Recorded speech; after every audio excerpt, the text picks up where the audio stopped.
today by doing the pledge to the flag. I pledge allegiance to the flag of the United States of America and to the republic for which it stands, one nation, under God, indivisible, with liberty and justice for all. Oh, first item of business to approve the agenda. We have a motion to approve. Move, Mr. Chair. Okay, moved by Wade, Second on the agenda. second by Brian. Any discussion on the agenda? No additions, subtractions? All in favor? Aye. Opposed? The motion passes. Next item is to approve the minutes of the 7/24 meeting. What's your pleasure with that? Move on minutes. Okay, moved by Brian. Second by Wayne. Second by Wayne. Yes. Any questions about the minutes? Not. It was a quick meeting, only 5 minutes. Yeah. Yeah, but it was All in favor? Aye. Opposed? Motion passes again. Financial business, so we have several claims that we've had a chance to look at. The cities of Big Falls, International Falls, Little Fork, North Home. KCDA got their second half allocation. Rainy River Community College, you can see we supported them with another $20,000 payment. Is that the last one? Oh, yeah, that was my question. We're not sure. Yes, it is. Well, Say yes. for the contract, Say yes. the agreement, Yeah. they'd have to come back. We mistakenly thought it was 1 year. 2 years. It was 3 days. Yeah, I think it was 3 years. Yeah. Okay, what's your pleasure on claim payments? Motion to approve? Yes. I'll second it. I'll second. Oh, okay, whatever. Okay, the other Scott and Pamela. Okay, any questions about the claims? If not, all in favor? Aye. Opposed? Motion passes. Got a pretty quiet bunch. Very quiet. An accounting report, I think, just reflects what we, basically what we just talked about. I don't see anything there that's... Okay, Move to accept the county report. motion to accept by Brian. Second. Second. All right, we have a motion and a second to approve. So, any questions about that? All in favor? Aye. Opposed? Okay, motion passes. So any other projects we want to talk about? No, anything we... I haven't heard a word from the people since last month. I think, Mr. Chair, we had a bill come in from Cromwell, and I think Betsy had written on that, and it said final payment. Is that correct? You know, If I remember right. I'm not positive. I know that there's still some funds that they have available for some administrative expenses, and so the county That's to reimburse submitted the county, correct? some of it. Yeah. There's some reimbursement to the county, there's some reimbursement to the KDA office, and then we're also waiting for our re-audit of 2015 because the state auditor spent a considerable amount of time looking at that recap project because it was federal funded, and if we could recapture some of the expenses for that, we'll submit that invoice as well. It looks like there's $88,000 remaining. Okay, any other projects? There's one little thing, I was talking to Big Falls City Council, and apparently the preliminary on the archaeological deal has found some artifacts, so right now they're gonna have to do a follow-up on where they're at, and to see what the thing is. The whole site has been disturbed once, but they had some people look at it, and they might come back for another look. That's at the park? Yeah. Okay. Never simple enough. Yeah, I think so.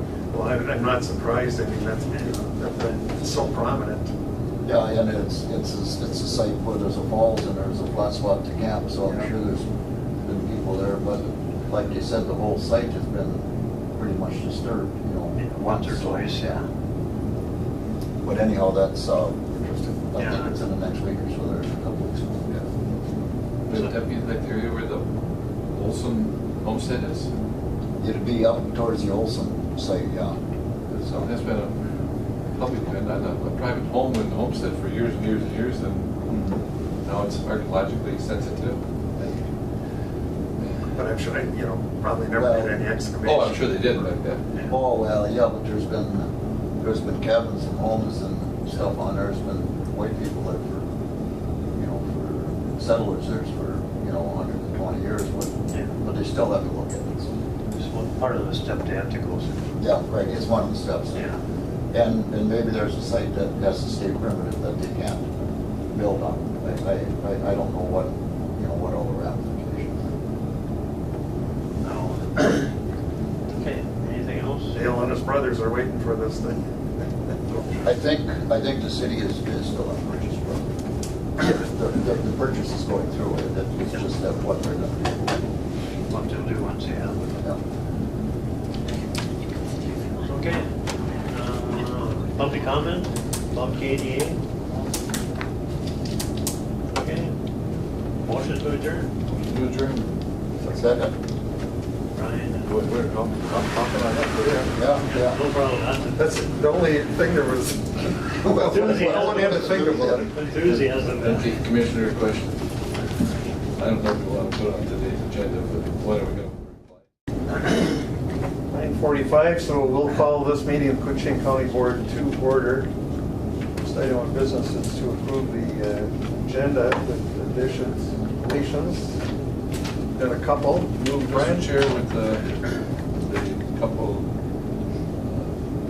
additions, after second pick. Okay, the additions are the Minnesota Historical Society. Yeah, we could move that where the board chair desires. We'll put that under the regular county business here. Okay, and the other one I would request is that under financial business C, consider request for 2019 funding for Boone Age Veteran Homes. We can move that to a discussion with the BSOs here. I think that's quite pertinent to all our veterans, so have that discussion at that time. There you go. I did have a meeting yesterday with a lot of the local counties, and some of them weren't aware that that has to be in by the end of the month. And none of them had, and Roseau County hadn't acted on it, Clearwater County hadn't acted on it, Marshall County hadn't acted on it. We'll discuss that. We need a second here. Second. Okay, we've got a motion and a second to approve the agenda as presented with two additions, actually one addition on one, so we're just going to move the funding pledge to veteran service business when she comes in first. Brian did, okay. Did you get a second on that too? Yeah, we got Okay, we've got it. Anything further? Hearing nothing, all those in favor signify by saying aye. Aye. Those opposed, we've got a motion that carried, which is a good start to the day then. We'll move on to personnel business. Approve the human resource. Minutes. Oh, minutes, yeah, I'm sorry. Got to approve the minutes from last Move meeting. on to minutes. Motion by Commissioner Norby, I'll second. second by Commissioner Skoye, approve the minutes as presented. Any changes, questions? Hearing none, all those in favor? Aye. Opposed, motion carries. Now to personnel business, human resource job description. Move on resource generalist job description / banding. Okay, we got a motion. Second. We've got a second. McBride and Skoye, anything to add there, Jim? Not unless you have any questions. I I don't. think No, it's I think- pretty well laid out in the job description. I think, Mr. Chair, if I can, I'm sure the job will, if we consider it, do it, and fill it. Moving forward, the job is probably going to meld as we move on. Things are going to move in and out of that position. Correct, and then if you were able to read the recommendation from Bjorklund Consultants, I think they talked about really looking at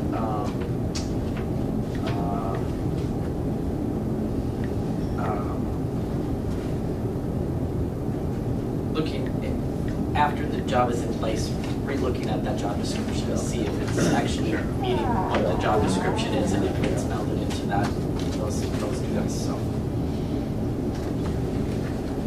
All right, any other comments or questions? I have some reluctance on this because it's going to, another full-time position in a county where we're losing population, and the county workforce continues to expand. I'd have been much more comfortable contracting or part-time or trying to build this into another position. Having said that, I understand the arguments that have been made on the other side of that. I just continue to wonder where we're going here. Some of it's been mandated, though. I mean, we had the positions in the sheriff's office that we had no choice on. But Mr. Chair, yeah, I agree with you on that, but I think that this job position should be filled. I can see just with the way things are in the world today, that I think we need this position. And I don't disagree, I just question a full-time position here. And I guess if I could add to that, I want to commend Betsy and Sherry for taking on some additional, things that I've needed help with, and but their plates are full as well. And Betsy, this will give her a little bit need more time to focus on the financial aspect of the county, and it's going to take some time to find the right person and to get them in that position. But like I said, Sherry's picked up a lot of the things that Teresa used to do, that because she has all of that history and experience, but it's not really in the payroll coordinator's description to do some of these human resource functions. But they have done a great job and have taken on extra things. But there are some gaps and things that really just aren't being addressed. That I feel that our employees are one of our largest expense and our biggest asset, and we've got some great staff, and I'd like to support that staff in a more effective manner. Well, you're moving, you won't have to pay for this. I think this is really important, and I really think we need that position. We're always concerned about how much money we spend and all that, but I would rather create or fill this position and then in the future look at maybe not replacing someone that's retired. Look at it that way and maybe reduce their income that way. So, kind of meet most of our objectives.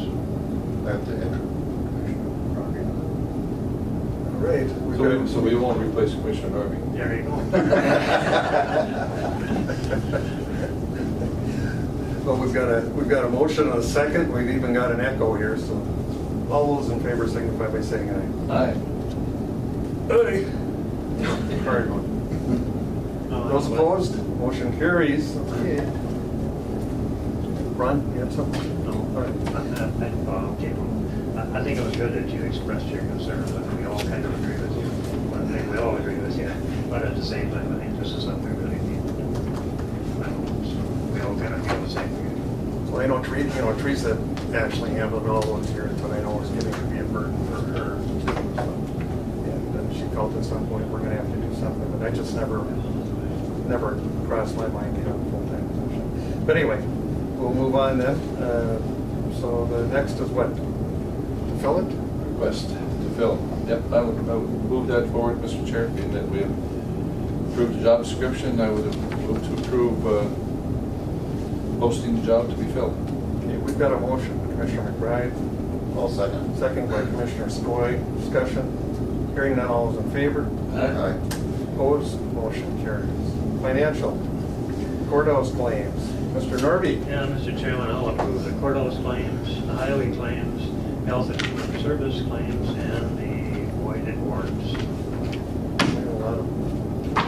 Okay, we've got a motion by Commissioner Norby to approve the courthouse claims as presented. Is there a second? Okay. Second by Yes. Commissioner Skoye. Discussion.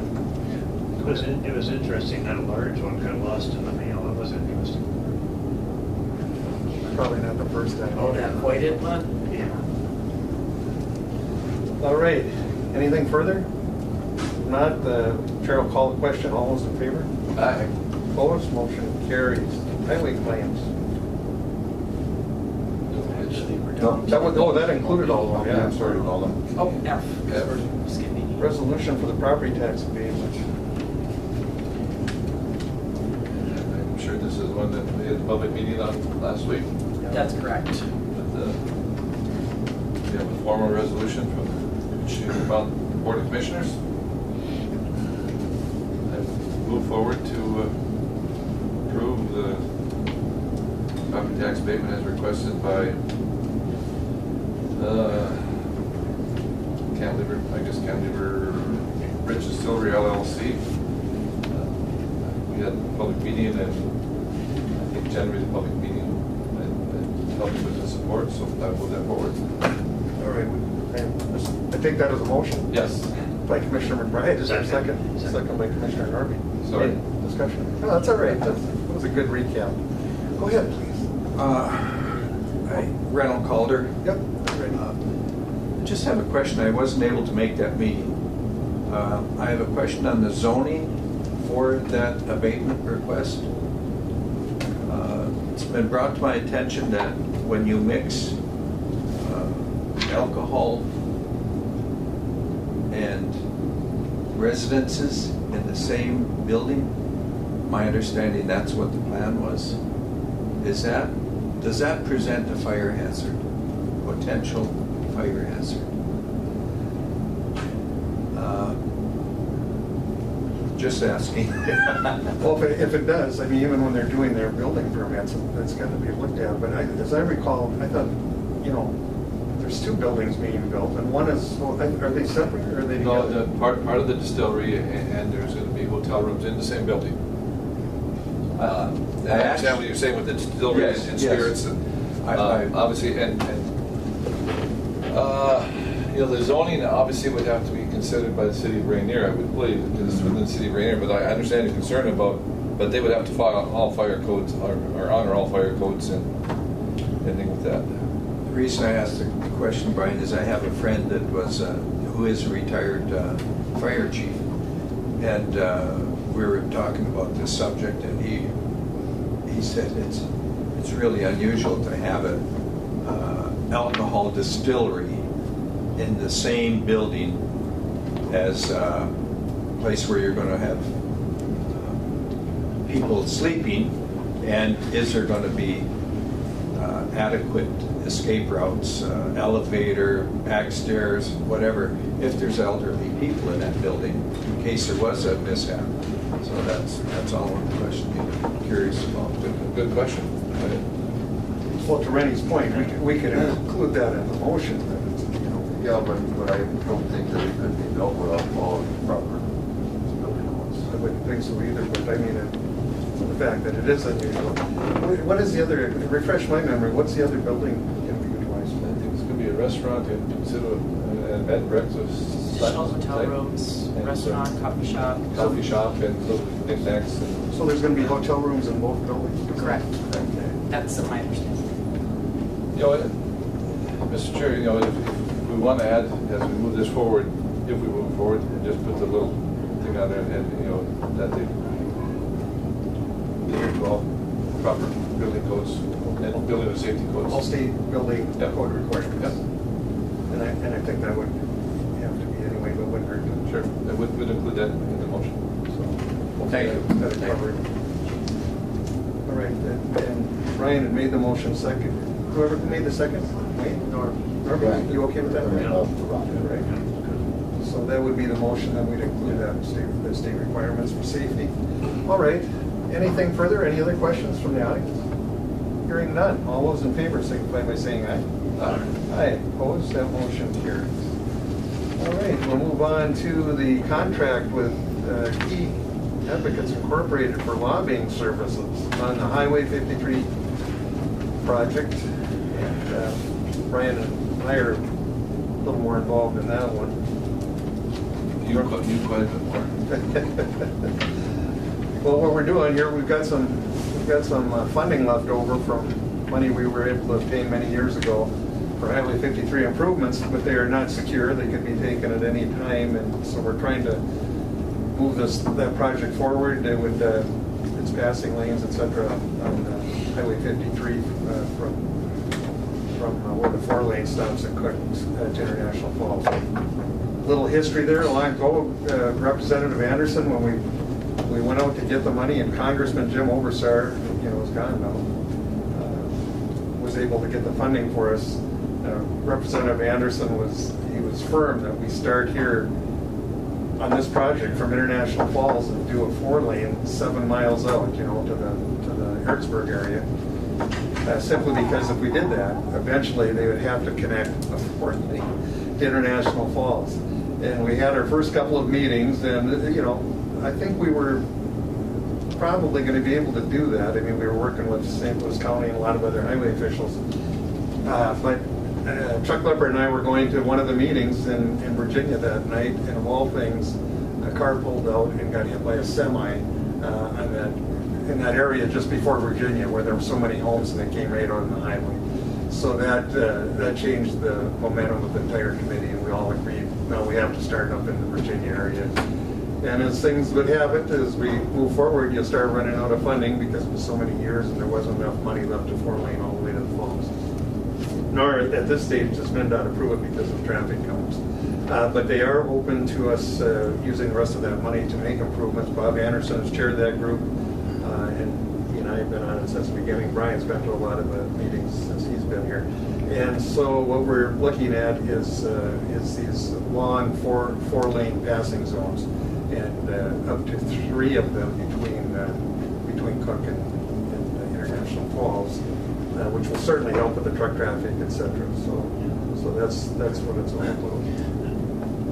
Go ahead. It looks like, if I read this right, the city has chosen to support this for 1 more year. Yeah. I think this is probably the last year of that, so. Is that your motion? That's my hope. I'll second. And then comment. Go ahead, You know, Brian.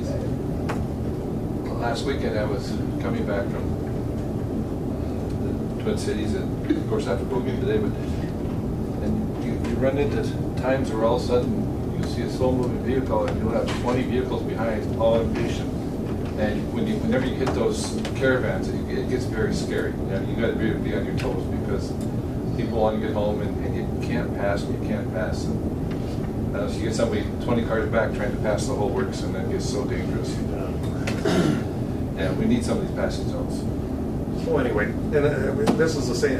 Key Advocates they've done a good job for us over the years. And hopefully we can get a little more resources here to do it correctly. One of the problems we've run into, and Brian was at that meeting, is wetland issues, widening a highway. And so there's been more and more movement towards using the shoulders and where it's graveled and paving those to extend those passing lanes, because then you don't have to go through it takes years to get the wetland issues straightened out and acquired. I mean, it's just crazy in my opinion. That's what we're dealing with. So anyway, with that, anything further? Call the question. All those in favor? Aye. Opposed? That motion carries. Thank you, everybody. All right, we need authorization for the chair and administrative director to sign the airport grant for the rehab project at snow removal equipment. Yeah. Another one Brian and I are involved in. What wishes of the board on that? Move to approve. What do you care? It doesn't even snow in Fertile, does it? We've got a motion by Commissioner Norby. I'll second that. Second by Commissioner McBride. We're giving Commissioner Norby a hard time here because he's leaving us and moving to Fertile, Minnesota. We're going to miss him. He's done a great job here. Appreciate his It won't just be for long. Oh, yeah. All right, we've got a motion and a second. You sure you want to let the chair sign this? I might add a couple things. You can't add anything to hurt this. All those in favor, signify by saying aye. Aye. Opposed, that motion carries. Information business, Jackie. Good morning. Good morning. Been so long since we've met, we're just out of sync here. Summer, now we got to get back to business. Yeah. Budgets, I guess. fun stuff Kenny's got. You know what, actually, Mr. Chair, we added the Minnesota Historical Society. We're a little ahead of the schedules. Did You can sit. All right, I'll You- sit here. You did that. Yes, it's a comfy chair. Stay comfortable. Okay, we'll do that one. Mr. Chair, being that I had asked for that to be on, just, maybe you can give an update, but we received an email from the State Historical Society and the issues that we have with the closing of Grand Mountain and the attempts to reopen the state of Minnesota and the Historical Society and Koochiching County and interested parties. We've worked and now they're going to have the meeting. I don't know if it's final determination, but we're all invited to go to Minneapolis for the meeting. So, Chair, I don't know if you want to add to that. I mean, it's disturbing when they hold a meeting, like they tried to exclude you. It's affecting the people here, it's affecting this region, yet they hold a meeting in the Twin Cities. It's just, that's sometimes I don't understand the reasoning. Well, my only comment is I'm extremely disappointed. So I think it kind of bears out what we thought all along. Again, my only concern, and I haven't been able to verify yet because I haven't talked to them, but we want to make sure that Manitou First Nations has been notified. And you know, in case they want to go down and attend. No one has a bigger interest than they do because, again, they're the caretakers of the mountains on the Rainy River. The day of that meeting is what? September? It's a Friday, September 21st. I believe that's a Friday. And I agree with Crystal Clance, we should get a bus and load it with people and And we should ask them to pay for it. Mr. Chair, Go ahead, please, I Wayne. have a question. Is the ultimatum that it is there? I mean, do we just voice an opinion that it should not be there and give them the reasons and demand it's up here?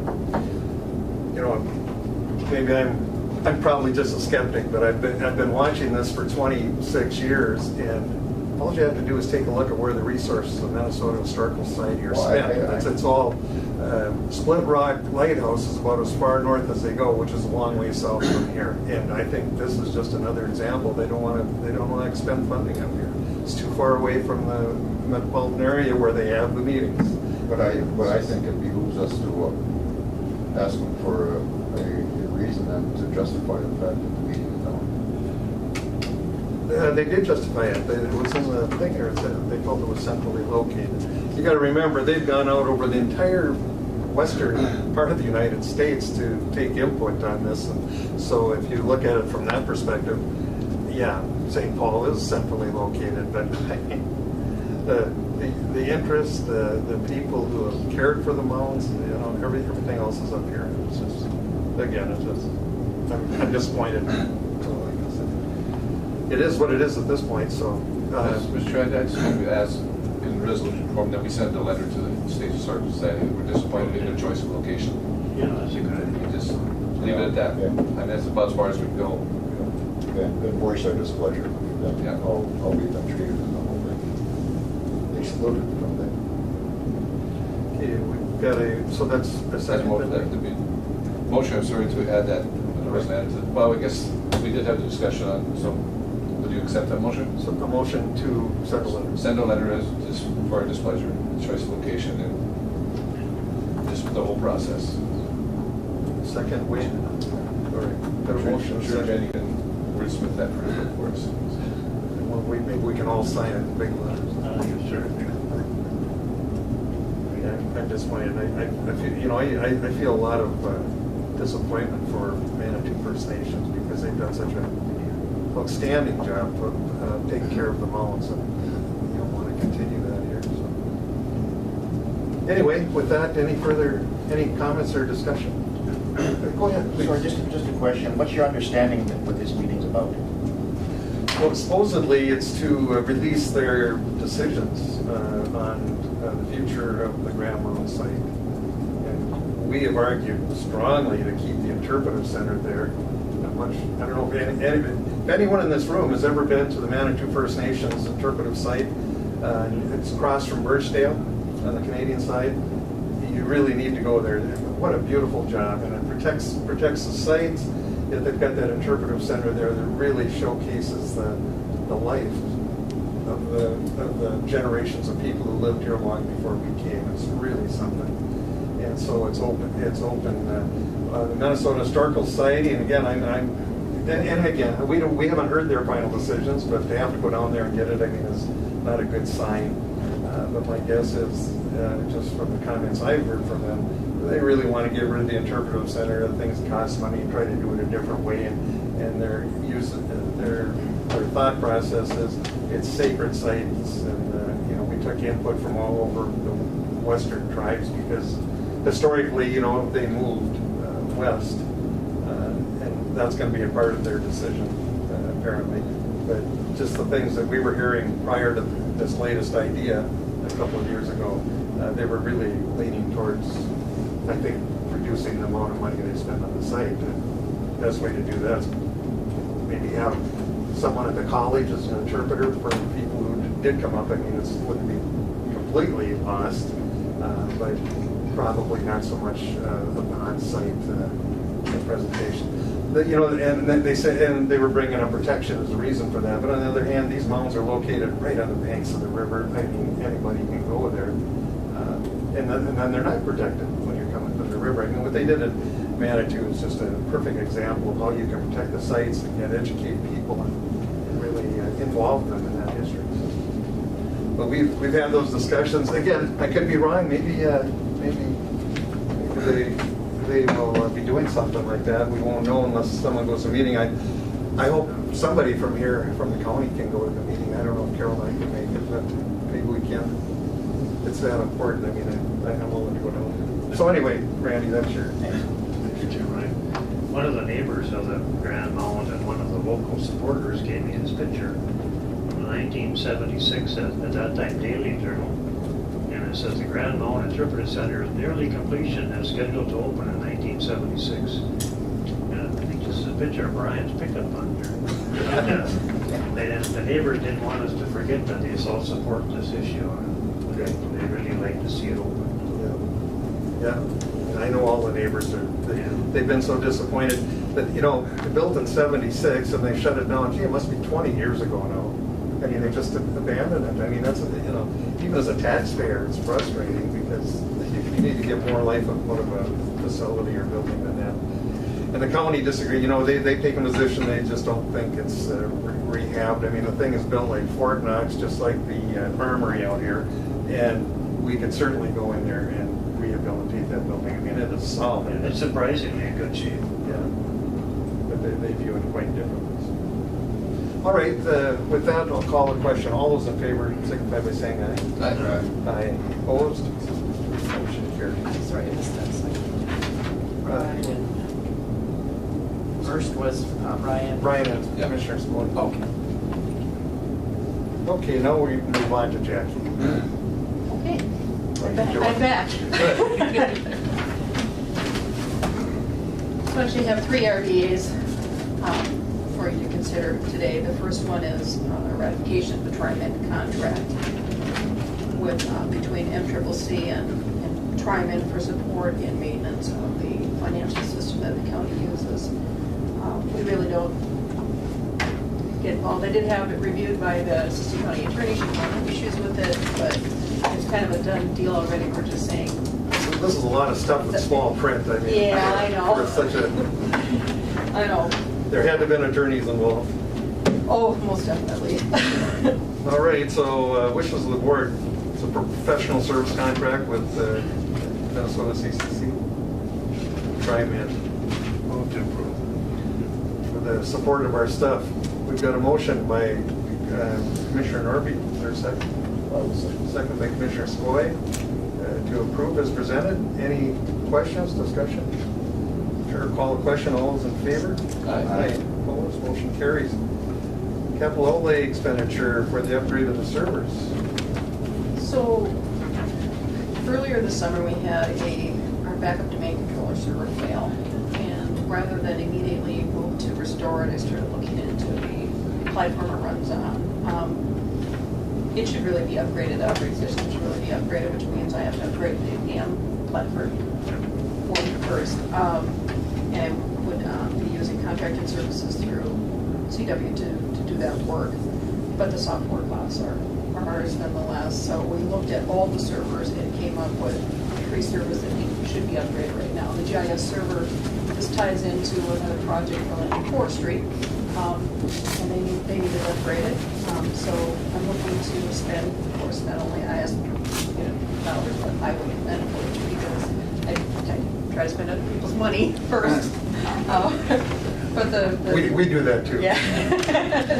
The total project is $15,176 that we're approved to spend.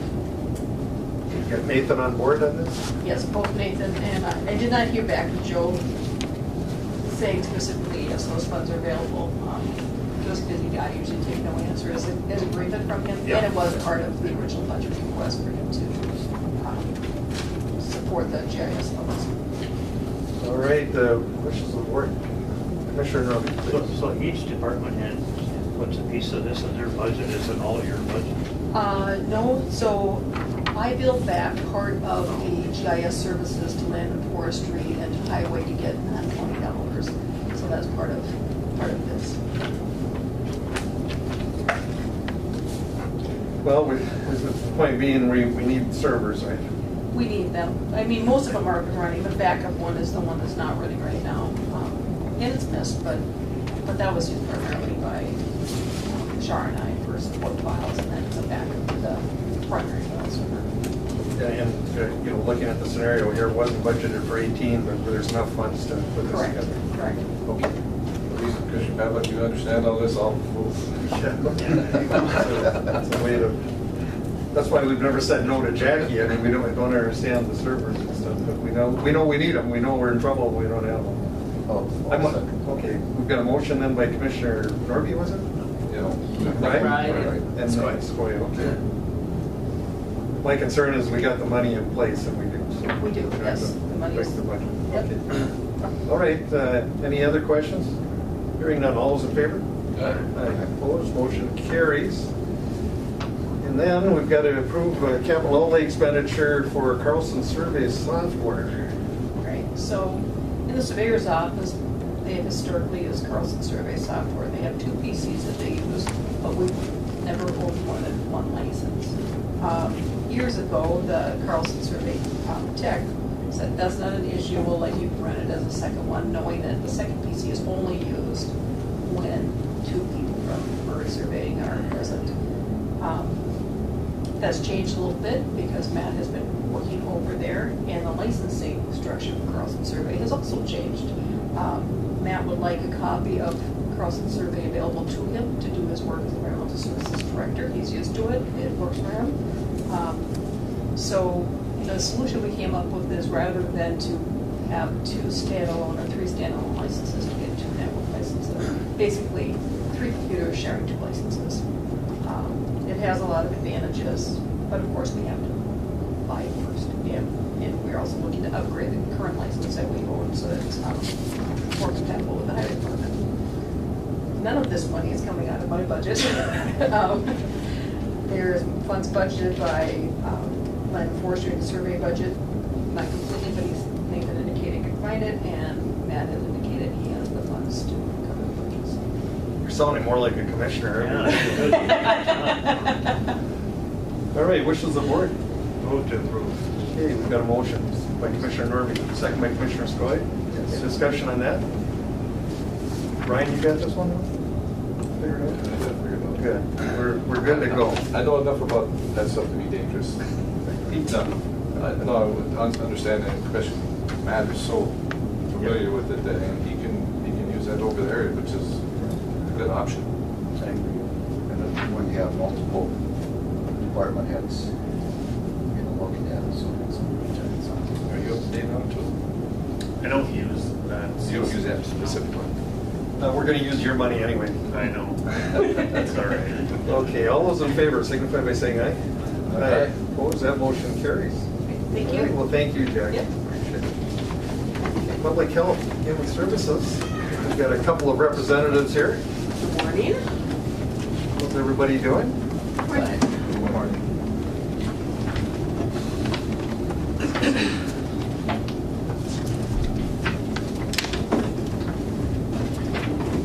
All right.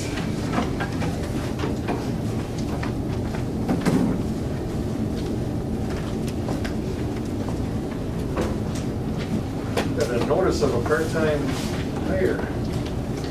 Yes, we have Heidi Wagner starting as the part-time office support specialist on September 4th, next Monday.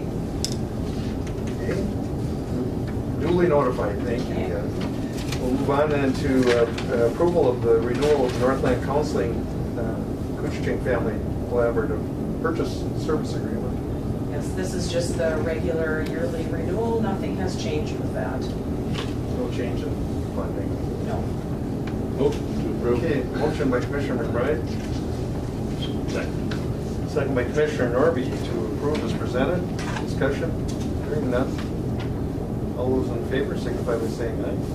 Aye. Opposed, that motion carries. All right, we'll move on to out-of-state travel to Alabama for Yes. public health educator, emergency management training. Yes, this is for Tara Besh to attend the emergency preparedness training in Anniston, Alabama. Been there. Been to Anderson. Oh, have you? Because Yep. we were all like, Anniston, Alabama. I've never even Nobody heard of that. it. Yeah. Is it nice, Brian? Got very beautiful golf courses there. And this is all being paid for through emergency preparedness. It is not costing us any money to send her. She just All right. needs the approval to attend it because it's out of state. Well, that makes it much easier. Yeah, that case I'll move to approve. Okay. Got a motion by Commissioner Norby, I'll second. second by Commissioner Skoye. Any questions or discussion on that? Okay, we'll call the question. All those in favor? Aye. Opposed, motion carries. Got burial payments. Yeah, move to approve the burial payment. Motion by Commissioner Norby, Second. second by Commissioner Skoye. Discussion? Hearing none, all those in favor? Aye. Aye. Opposed? Motion carries unanimously. Recommendations for foster daycare licensing. The recommend closing the home for family daycare for Lacey Palmer and recommend relicensing for family daycare for 14 children for Courtney Knudsen. All right. Move. We've got a motion by Commissioner McBride, Second. second by Commissioner Norby. Discussion? Again, it's another, we lose another honors, or are we adding? We will be adding another one. We have another person just about ready to, she'll be starting in the 1st of September. So that'll come here too. Can refresh my memory anyway. They have to have special licensure through the state of Minnesota, or? Yes. And Yes, then, to of do course, the be approved by the county board. Yes. They go through a licensing process and meet the qualifications and are licensed through DHS. Kathy, is this a net gain? I mean, did the other center take care of 14 children also? I don't know how many she had, but the new one is going to be, I think, at least 14 children too. And it's actually a foster or daycare provider who was licensed before and took a few years off here and is going back to it. She does a really good job, and she's got an ad out on Facebook right now to recruit kids for her openings. So. Kathy, check those before you leave, make sure I got them all signed correctly there. Any further discussion on this? Hearing none, all those in favor? Aye. Aye, opposed, motion carries. Then what, the child support, 217 performance report? I brought Kathy Howdow here with me. She's the supervisor for our child support unit. And August is Child Support Awareness Month. So I've asked her to do a small presentation for you guys on our performance Well, measures. she is the expert, we know that, so appreciate it. Welcome. Thank you. So August has been proclaimed as Child Support Awareness Month in the state of Minnesota by the Governor, Mark Dayton. Koochiching County has 4 child support staff, Julie Silvers, Jennifer Hefner-Long, and Ms. Dock and myself. And together we have collected $2,041,050 in 2017, and the fiscal year end next is September 30th, so we'll have new numbers after this. 96% of the money that we collect goes directly to families, and 40% of the money that these families receive makes up their entire monthly income. so it's really important that they get child support on a regular basis, and we get cooperation from both parties. I want to thank all the partners. We work with the employers, the insurance companies, parents. Can you repeat those numbers again? Those are kind of stark. Yeah, Yeah, everybody has this handout right here. Yeah. Okay. We do have it, but You've got- just for the Okay. Okay, we collected $2,041,050 in 2017. Of those dollars, 96% of those funds go directly to families, and the rest of it goes to reimburse public assistance. And so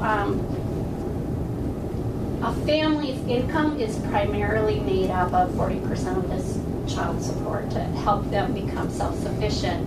Currently, we have 52 cases on public assistance, 276 former public assistance cases, and those numbers, the 52 currently on public assistance is low because we work very diligently to get paternity established quickly, child support orders established quickly, to get basic support, medical support, child care for these children, to reimburse the public assistance funds that have been expended, and to help them become self-sufficient. Our mission is to promote the well-being of the children and help families become self-sufficient by providing a quality child support service. And we're proud of one of the initiatives that we started here in Koochiching County. I don't know if it's being done in any other county, but we started communication with the hospital, asking them to refer their new parents directly to our office so we could explain the rights and responsibilities of both parents, because history showed that a lot of times they didn't understand that they could ask for, both parties could ask for custody and parenting time. So if they signed a recognition of parentage at the hospital, automatically the father, by signing that, has no rights. He has no custody, he has no parenting time, and when you're establishing child support, mom automatically, through the laws in the state of Minnesota, would have all the rights. So it's important to us to engage with both parents and get that relationship started on a good footing to get continued cooperation. And of course, we do timely child support actions to get child support established quickly, modifications, we work with Interstate. But in addition, the cost effectiveness for Koochiching County, the state average is $3.31 collected per dollar spent. And in Koochiching County, it's $4.58 per dollar spent, and we do get 66% reimbursement for all of our expenses. Questions? Comments? Well, I don't think I have to tell anyone how important the work you do is for those children. Thank you. What, Kevin? Did you say that 60% of the 66%, that is their only source of income? Nope, 66% is the amount of reimbursement we get from the federal government for every dollar we spend on the program. All right. And we collect $4.58 per dollar spent, and the state average is $3.31. So we're doing well. Is there any federal The dollars? federal is 66% reimbursement. And state too? We used to get incentives, but the state has eliminated the incentives for paternity establishments and order establishments, but the state gets funds from the federal government based on the performance of the entire state. And of that money, Koochiching County has been able to receive 100% of the incentive payments that are available for our county, because we meet the criteria of all four of the categories of getting paternity established on time, current collections for the state of Minnesota. Koochiching County is number 1 in arrears collections, and number 3 for current collections, and number 7 for establishment of current support orders, and tied for number 1 in paternity establishment. So In short, what it means is Kathy and her staff have done a fantastic job Absolutely. on behalf of those children and the taxpayers in Koochiching County. I mean, Yes. that's quite an And accomplishment. it's really been a passion. We enjoy I it, know. and we work really hard to meet our goals and exceed our performance from the previous year. But as you know, when you plateau, it's harder to continue to increase. But last year we did increase by 4% in our current collections, which means that each family knows they're going to get their child support every month if we continue to collect current support in a timely manner. Not easy. Sometimes you're penalized for being the best. I mean, not that we're being penalized, but like you say, it gets harder and harder to make improvements and to get the recognition and increase from the state if you're already there. And I do have the cooperation, the county attorney works with us, the judge works with us on the initiatives that we've recommended to get people into court on a timely manner, on a regular manner, to keep their current support coming until they're on track, and then we cut them loose and go on to the next one. Well, go ahead, So Lisa. do you think year to year your client list gets longer or shorter? I did look at that this morning, and Well, just how you don't need it's specific. gotten a little bit shorter, and that's because we haven't received the referrals from the new METS program with the Affordable Care METS program, but I think that will turn around. There's an initiative at the state It might be a while to get before those that turns cases around. back, but we actively pursue those cases. We don't have to, but we do, so that the taxpayers get their money back for those programs. That's a real issue. The father could have lost his job for some period of time. He could be incarcerated. There's all kinds of issues. Absolutely. So that, And we work with those individuals, and we do timely modifications because we don't want the father or mother, whoever's financially Yeah. responsible for the support, to have an obligation that they can't meet. And so it's additional work, but we get in there as soon as we can, and we modify the obligation based on both parties' incomes and ability to pay. Otherwise, they end up with arrears, they go into hiding, you're looking for them, you're spending more money trying to enforce it, but we try to collaboratively work with them and do the right thing. that's terrific. Well, standing job, I mean, you yourself are, this isn't just new, that your long-term performance in this arena is on behalf of the county board, the taxpayers, and the children. I just can't say enough, so thank you. Thank you. Very good. Appreciate it. All right, I guess, anything else?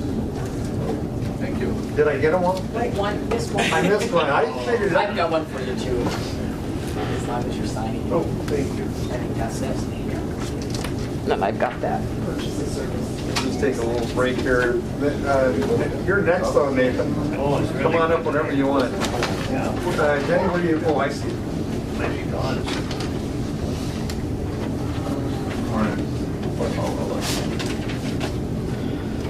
There you go. Thank you. What we talked earlier about roll downs, getting more damage in this one. It didn't really this. I think it would have, from what I've And heard, this the is the wind reports purchase are of strongest right here. Right here in the right in the northeast corner. Yeah. This is just the second More one. Birchdale, Assigned Big to Falls, it. North Holman. Have to say that stuff from that original storm that was already happening, already blew over all the way. Yeah. It seemed to me, I was telling them, I was watching that storm coming from 1:30 in the morning, and I had the radar, we got good coverage on I that. remember once you had to walk all the way back over here. I do right. Well, I just think together the deals. Yeah. Flipped a plane over in there. Okay, well, thank you. I heard that.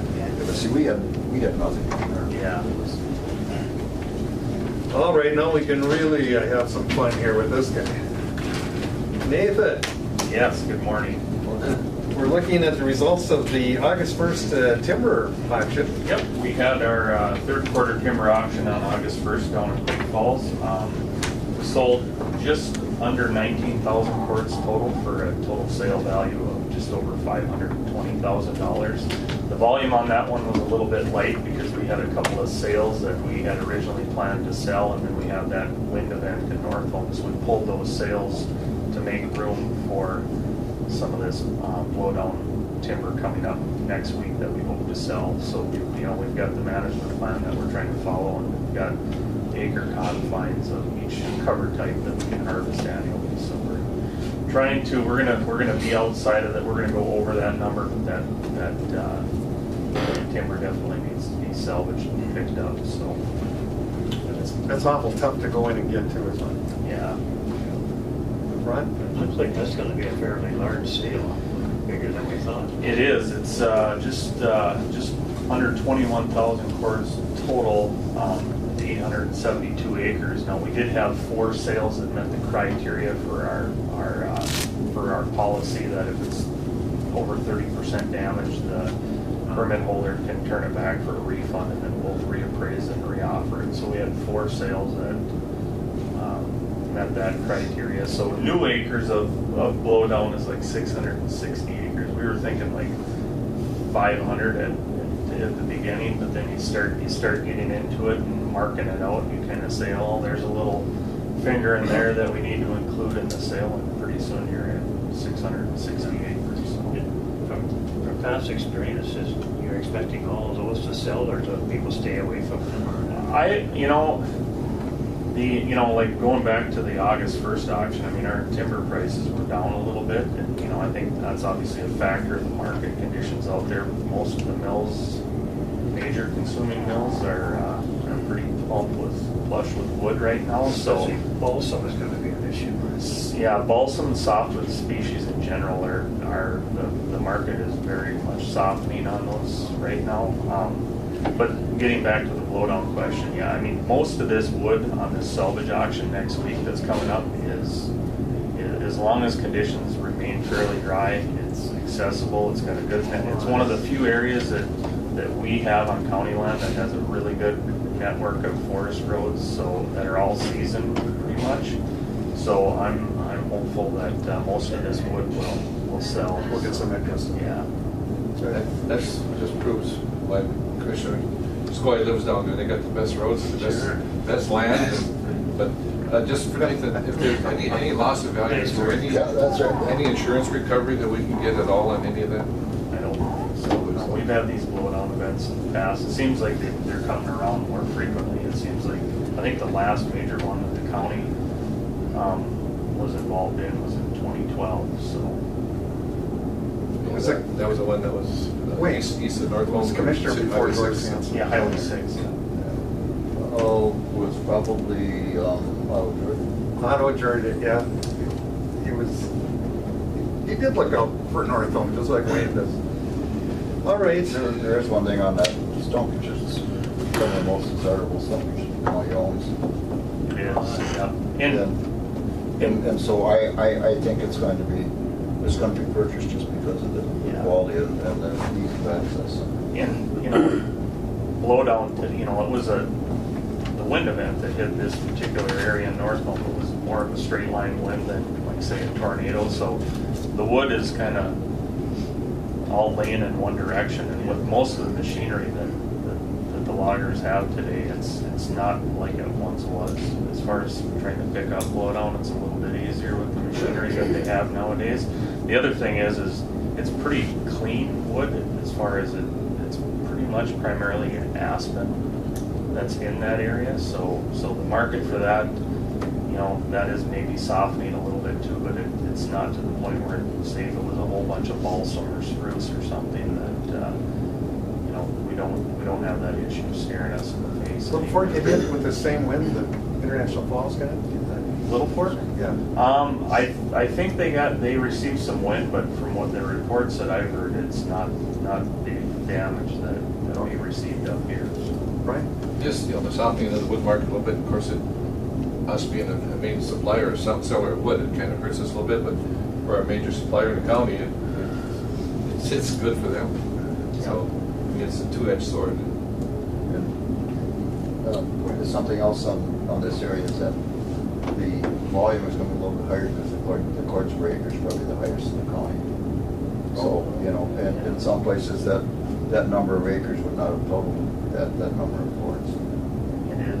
Commissioner Skoye is right. I mean, that particular area, unfortunately, as far as trying to salvage it and get it cleaned up, it's a bonus, but you just hate to see that type of timber get damaged, period. But it is some of the nicest aspen that we have on county managed lands. So the site quality specifics are ideal down there, so. Right, anything else from?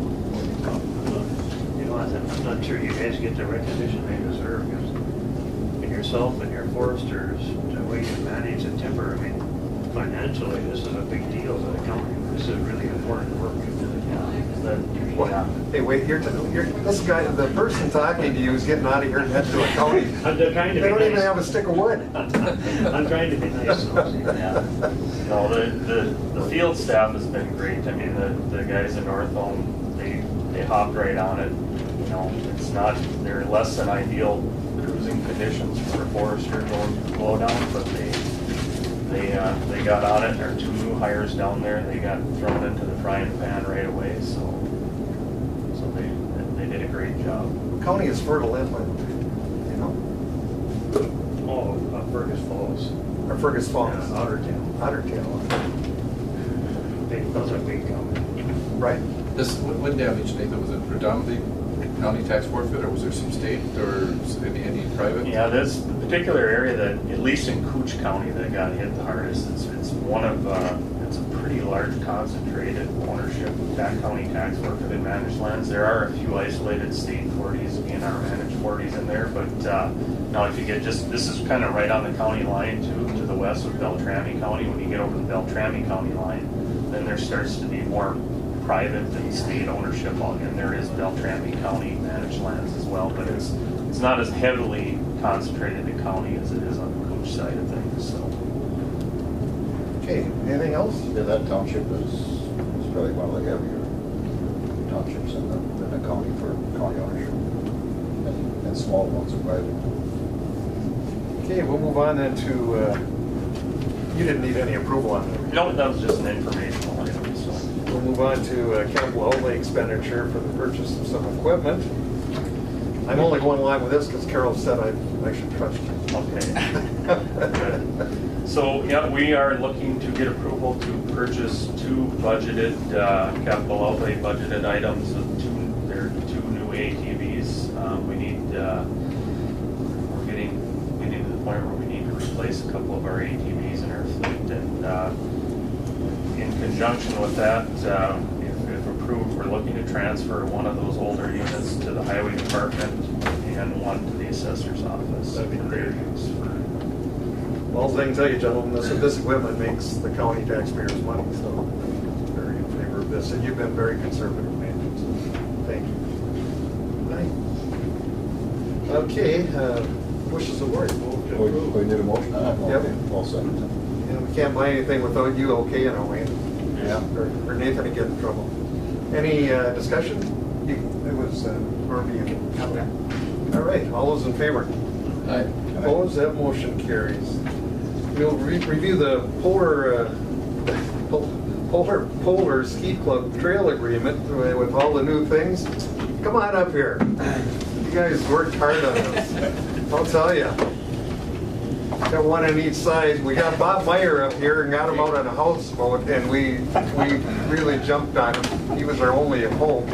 And I haven't heard back from him, but the fact that you guys got heard from right away, because when he left, he said, wait, I'll look into it. So, Thank you. Somebody heard. we're gonna need to give him a big thank you, because I know he's the one who made it happen. Bob Meyer's at the top of the pole there when it comes to getting things done. So anyway, fill us in. Now, what's our current status? Well, we've completed our fundraising for the matching portion of the grant. That's done, and it's been done for a while. And the only holdup we had was, getting approval to build the structure on some school trust lands.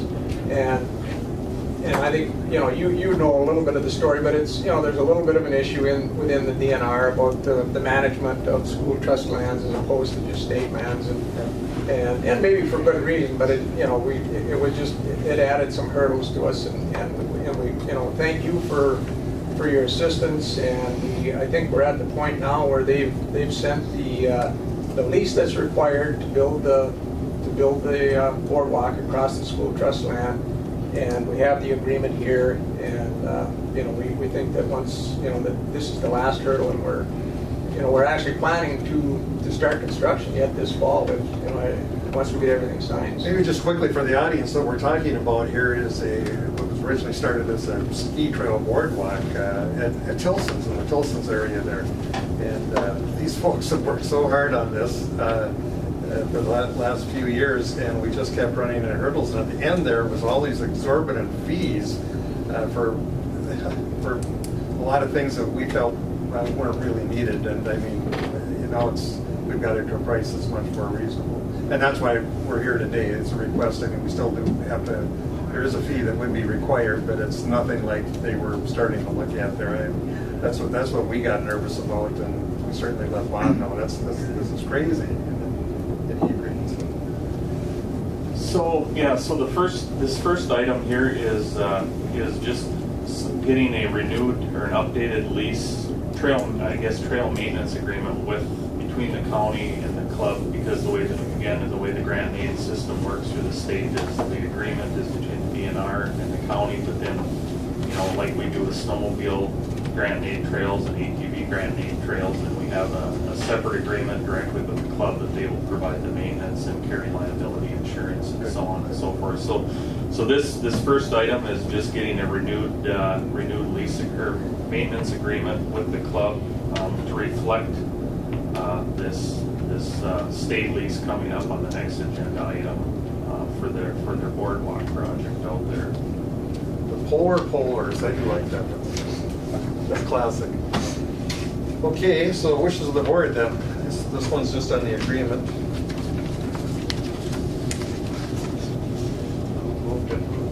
Okay, we've got a motion by Commissioner Norby.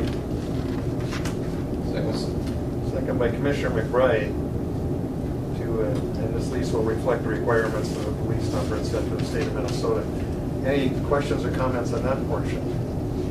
Hearing none, all those in favor signify by saying aye. Aye. Opposed, that motion carries. All right, and then what's the next step? So the second item here is approval to actually sign the 20-year lease agreement between the county and the state of Minnesota for that. It's not quite a half-mile section across, like Steve was mentioning, across school trust lands where the boardwalk itself will be constructed. So it's the DNR is looking to collect $2,000 for the full 20 years of the lease. The club is willing to put forth that payment, and they've already provided the necessary certificates of insurance. So all we need is a signature on this lease agreement between the county and the state. We can send that back to the DNR, and then hopefully shortly they'll get the final approval to start construction of the boardwalk. Sure, go ahead, Commissioner. Can the club actually sign the lease, or does the county need to sign the lease and the club reimburses the county? The county will be the one signing the lease because it's in the Grand Aid Trail program, and all of those agreements are between the sponsoring county, in this case Koochiching County, and the DNR, and then that previous trail maintenance agreement, we're kind of basically handing over that maintenance responsibility and liability responsibility over to the club with that. So the club will pay that $2,000 lease fee. So It doesn't need to be passed through the county. We checked on that, and the check can come directly from the club. So. Commissioner McBride. Were there issues with MnDOT that's on the right of way? We've got that ironed out? Yeah, so I believe Steve can probably, or Burgess can speak to this too, but MnDOT issued the club a limited use permit to cross that small portion of MnDOT right away previous to this. So And that's all taken care of. So we got, actually, you guys helped us. We got 2 of those, one for a warming house Right. and one for the boardwalk, part of the ski trail, and they're both in I think place. the highway department, Joe Sullivan worked on that with you guys. Right. Still remains some issues on the other side of the highway. Some Yeah. concerns, I guess you would say. Yeah. But anyway, back to this. Wishes of the board. Move to execute lease agreement. All right. DNR. Commissioner McBride, Second. Commissioner Skoye, any discussion on that? All right, hearing none, all those in favor signify by saying aye. Aye. Opposed, that motion carries unanimously. And then, last but not least, didn't we have another one? Nope. Well, that's it, that covers it. Well, gentlemen, thank you for being patient. It was going south fast there when I don't know if they got nervous down there, we're looking for other ways to charge you or make sure you couldn't do it, or. I don't know. I don't know, it just went off track and this got it back on, so and did it quickly, so thank you. Yep. Well, thank you. Thank you, guys, yeah. It's been since November on this one particular issue. I know it, I know it. Yeah, we were getting concerned. Yeah. Well, and thanks, thanks to not only the county board and you, but Nathan and Joe Southern. Yes. It's been a good, Absolutely. it's been a good sponsorship agreement. So It's a great project and it'll get utilized, I know that. Thanks. All right, well, thank you, you guys. We'll get to this in a second. Okay, thank you, Nathan. All right, now somebody we can really pick on. How's Nat doing? Good, good. We were talking about wind damage. We had one of our satellite toilets blowing out the transfer station there. So Wow. and then, I mean, they're getting a ton of brush too. Yesterday, we were lighting up Wait yesterday. a minute, now, we just had a distinguished citizen and guest walk in here. Can't undo what you see. Hey, this isn't Florida, are you lost or what? Yeah, my records are here too. Oh, okay. All right, well, we're looking to approve 19... Oh, I'm sorry. Another on? Just can't hear this side of the table. Can you hear me? Hello? Are you moving closer? Pull the mic right up to you, there you go. Can you hear me now? Okay. Yeah. You're sitting right, well, right in the corner is that air exchanger. That's tough to hear there. Sure. Sorry. Okay, we're looking at the purchase of a new 1995 dump truck. You are conservative. We appreciate that.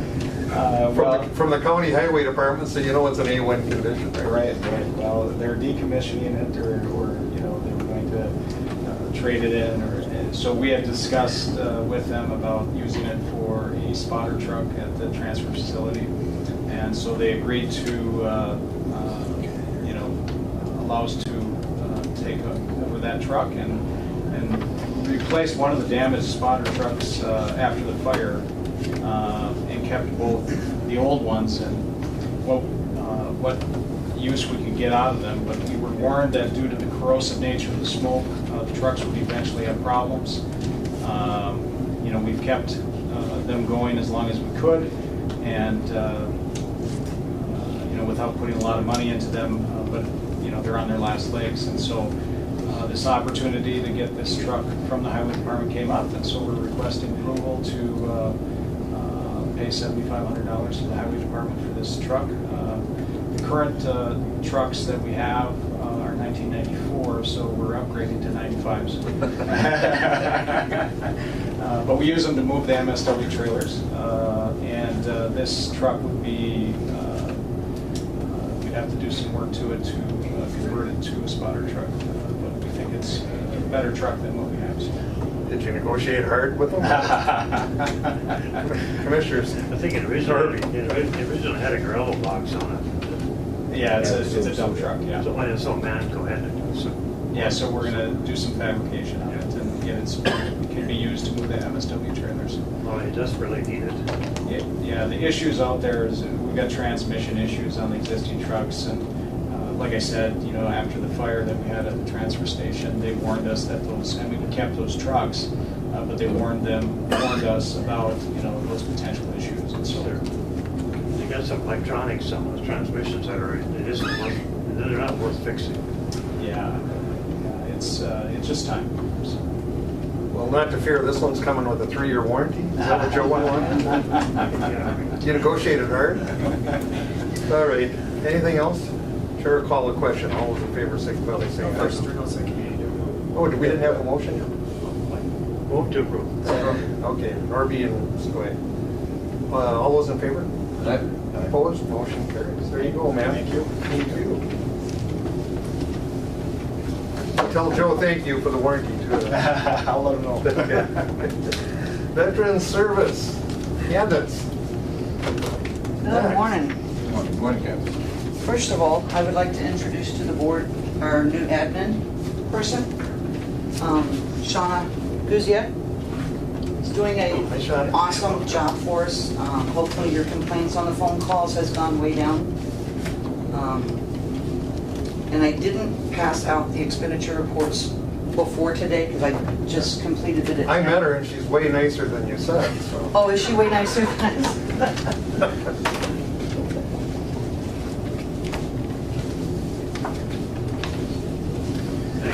and I'll just leave my straight there. I do have printouts if the audience wants to follow along too. I've got extra copies. Anybody want one?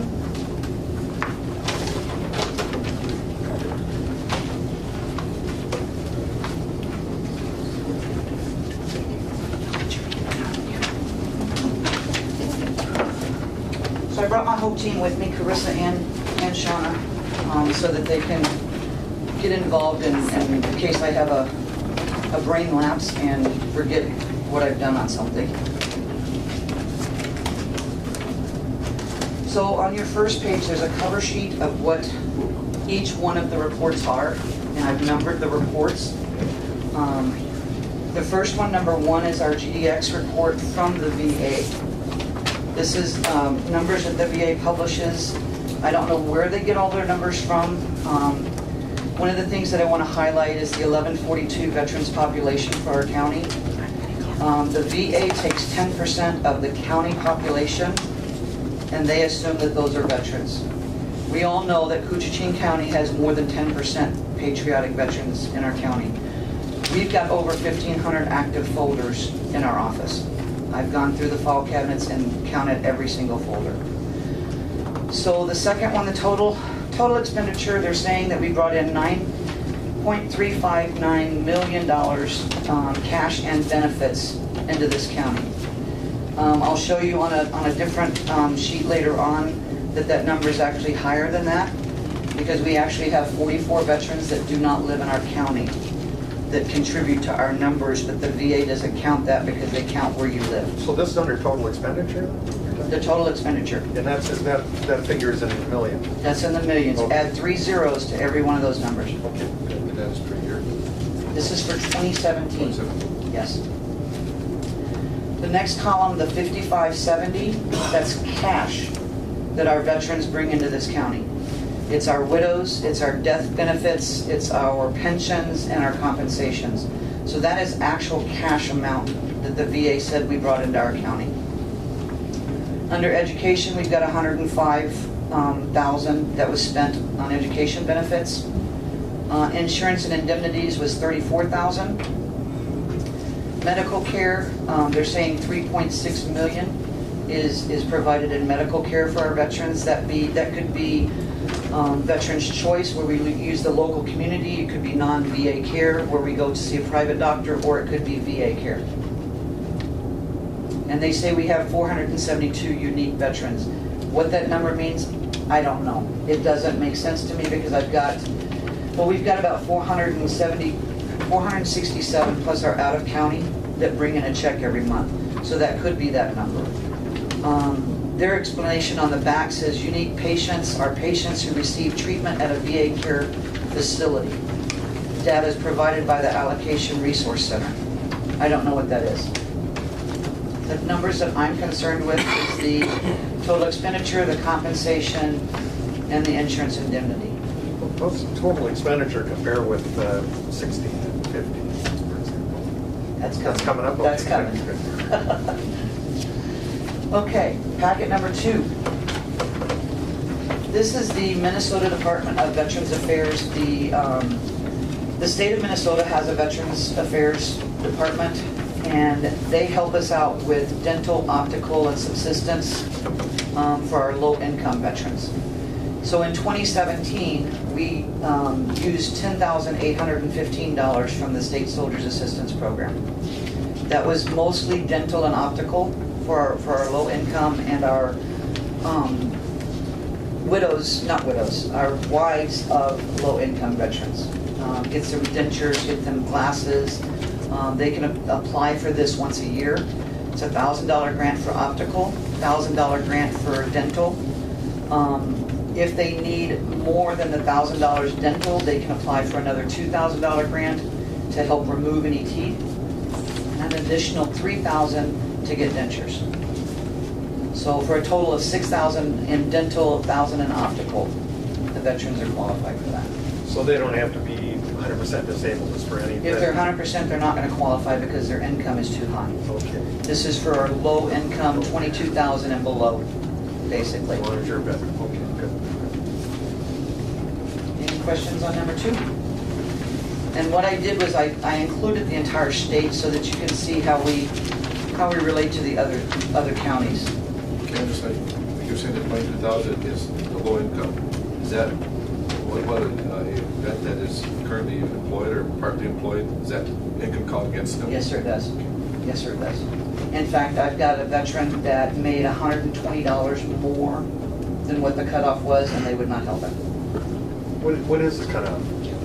I don't have the figures with me. I think it's roughly 22,000. Do you remember? Yeah. That's why I brought my So memory if you team. make 21,000, you're eligible, but 22,000 you drop off. Correct. Correct. They have to have a cutoff sometimes. Seems to be a percentage. You would think so, but it's not. It's the government. Yep. Any more questions on 2? Okay, number 3 is a long, and it's something that I got from a fellow chief in a different county. He does a monthly report to his board. So I'm hoping to be able to come once a month and give you figures.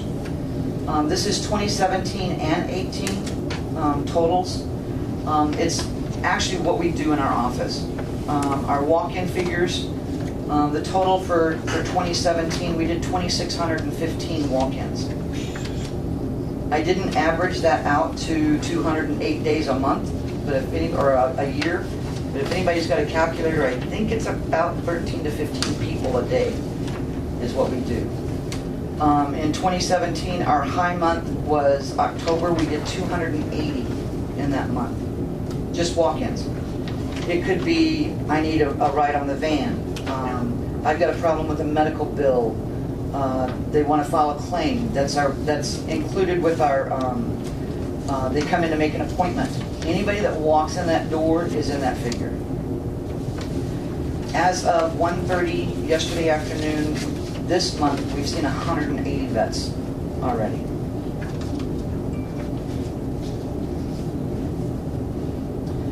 Appointments, our high month was 44 appointments in May.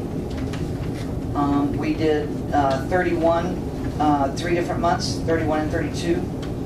Our high month for 18, we did 32 in January and 31 in June and July. It's because the snowbirds are back? I don't know, but with Carissa and I both being able to do appointments in the future, those numbers are going to go up astronomically. New veterans in the office. I keep saying we have initial veterans every day. Our high month was 44 in 17 in the month of May. And we've done, I should have brought a ruler. We did 13 in March of 2017. Brand new people that I've never seen. You haven't seen them? We may have a folder in the office, but they've never come to see us since my tenure. This also includes, we have another brand new veteran coming today. Never been in the office, I don't even have a file on him, set up an appointment. So these are initial vets that Carissa and I go through their entire military records. We screen everything and see what benefits that they would be entitled to. And I want to apologize, Mr. Scobie. I didn't get this emailed out because I didn't get it all finished until 10 o'clock. Telephone calls. These are messages, up until the time that Shauna started, these were only messages left on the machine. We had 207 messages in the month of July. Now that Shauna is here, if she answers the phone, it goes on the phone log. So it will be incoming, answered, and messages on the phone.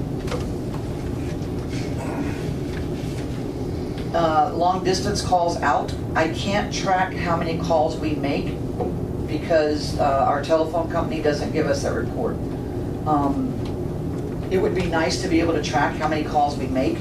This does not include 1-800 numbers. We try to use those as much as we can to save the county money. We've spent a lot of time on the phone. I was on the phone for 45 minutes yesterday with Minneapolis. So, and that was just I was on hold for 25, and then it took 15 to take care of the case. So this is not inclusive of all the time that we spend on the phone. Deaths in the county, this year so far we've had 21. Last year we had 26. The next column down is the SSAP program again, as in document number 2. This year so far, we have used 3,800. We used 10,008 last year, and we've used 3,800 this year so far. Transportation program. We've added Bemidji to our trips, but we haven't made any yet. But this is miles that we have traveled with our 5 drivers in 2017 and 18. Total of 32,150 miles in 17, and so far this year we've driven 18,698. Does that reflect, Janice, that maybe we're going shorter distances? It reflects Minneapolis, Twin Ports, Hibbing. Those are the 3 VA ports that we go to. However, under the other, we've got veterans that have appointments in Virginia. They can't get there. Or Duluth, they can't get there. So if we don't have a VA trip that day, we're going to accommodate that.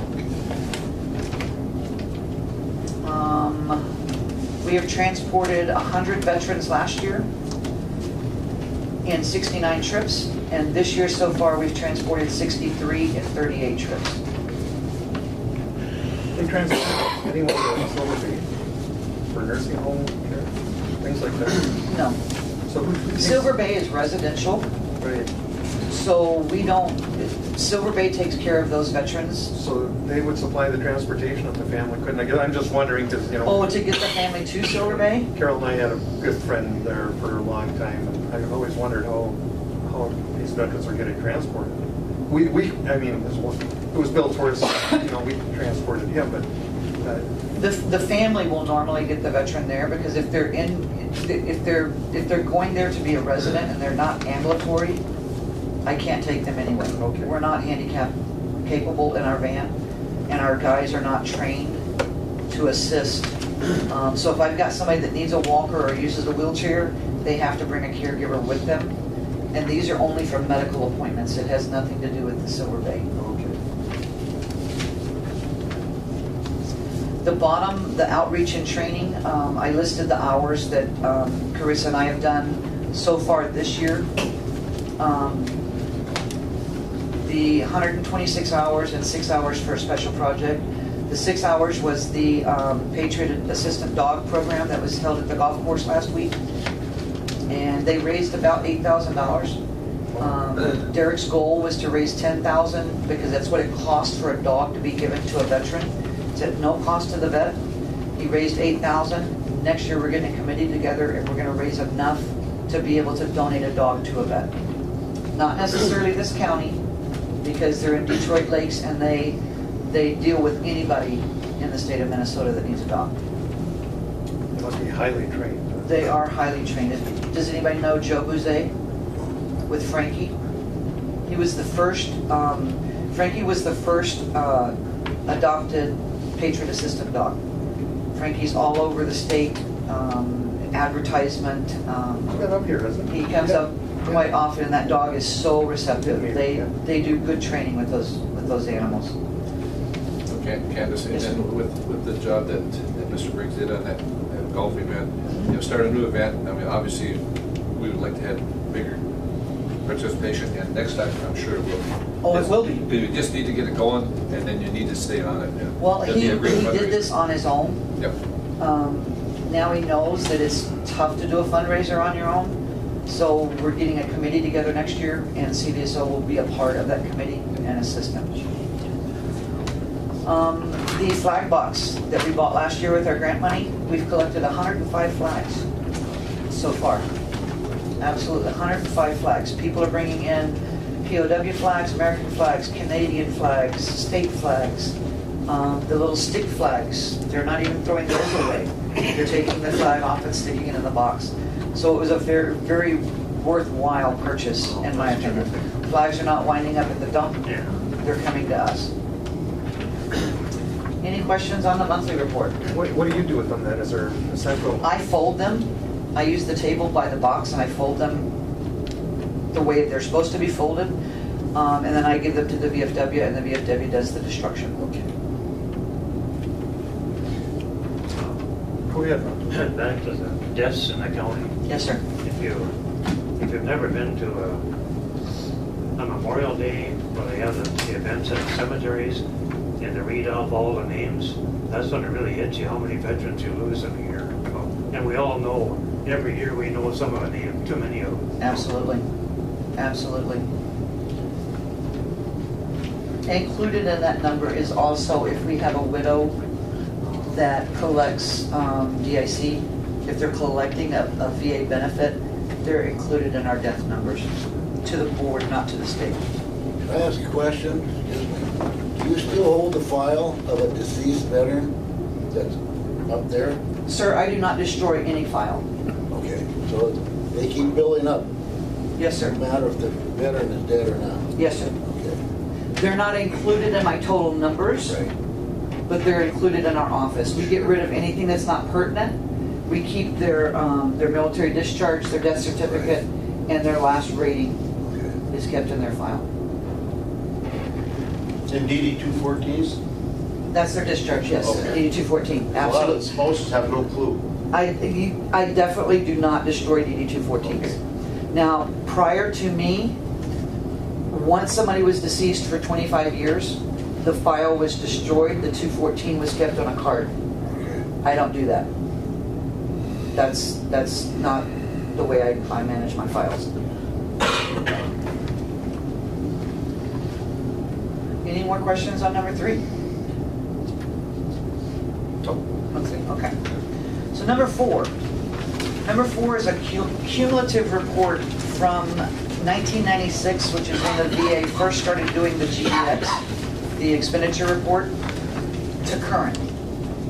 Now, the current on the bottom has changed a little bit because the VA says we have 1,142, right? 10% of our county population. We're more patriotic than that.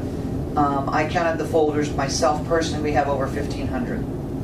We also have 44 veterans in surrounding counties. 2 widows in Arizona, a widow in Maine, a widow in California. All of 4 have gotten their grants. We have veterans in Texas. We have veterans in Canada, Florida. Germany, Florida, and I can't remember where else. But they're all over the states. If a veteran comes in to see us, we do not tell them no. Florida, did you mention Florida? Florida. If a veteran comes to us, we do not tell them no. I do suggest that they see their county veteran service officer first. If they're not pleased, then by all means come back because we will not say no to any veteran. So the reason they estimate that, they don't have a hard count, they No. can't give one. No. Because they are spread out. And mine's not, 10%. my 1,500 is not even right, because the vet that came in today lives here, but we don't have anything on him. We don't have a DD-214, we don't have a folder, didn't know he existed. And there's a lot of vets that have no idea what they have working yet. Right. And you're gonna get busy because I'm getting the word out. Busier. Because I was one of them. I had been out for 20-some, 30 years, and I never knew the benefits we had. A lot of them are too proud to even go in. Well, that It's too. hard, you know, hard to get them to. But once they come in and we tell them, a lot of vets think that whenever they file their claim, that they're gonna take away from, and I'm gonna get a little gory, from Joe quadriplegic. I'm sorry that Joe stepped on the landmine and lost his arms and legs, but he's not gonna get 1 penny more if you don't file your claim. And once I explain it to them, this is money that our nation has set aside for each and every one of us that served. If we don't claim it, I don't know where it goes, but it's not going to benefit them. Once I explain that and we go through the process, then people are a little bit more receptive. The veteran doesn't get it, it gets spent somewhere else, that's what happens. Government. Government, yeah. So at the bottom of this, in 2017, the third from the bottom line is the number from our GDX from our very first handout. That's what the VA said that we brought in. If you add the 44 vets outside our county, they brought in $146,254.36 cash.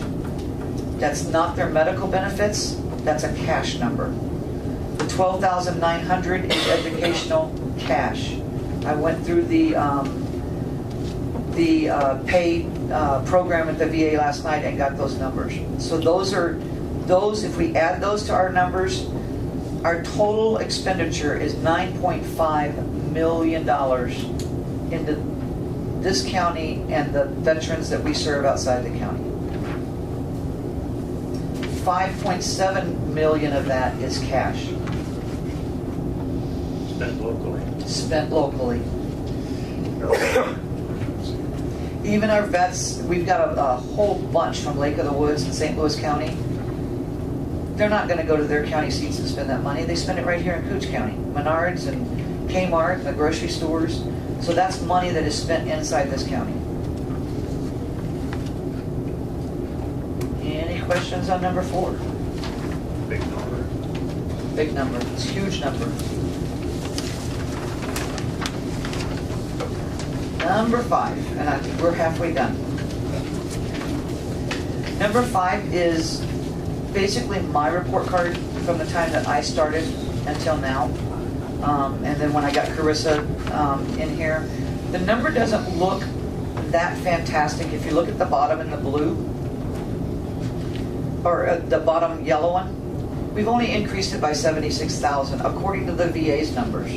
But if you add our outside guys to it too, we've increased it by 222,254 this past year. Why is that number not as big as the 894 last year? Because we've had some veterans that were getting full benefits pass away. So that $3,000 and $4,000 that they were getting every month, they're not getting anything. So that's why that number has dropped so drastically. But still, even still, $9.5 million back into the county.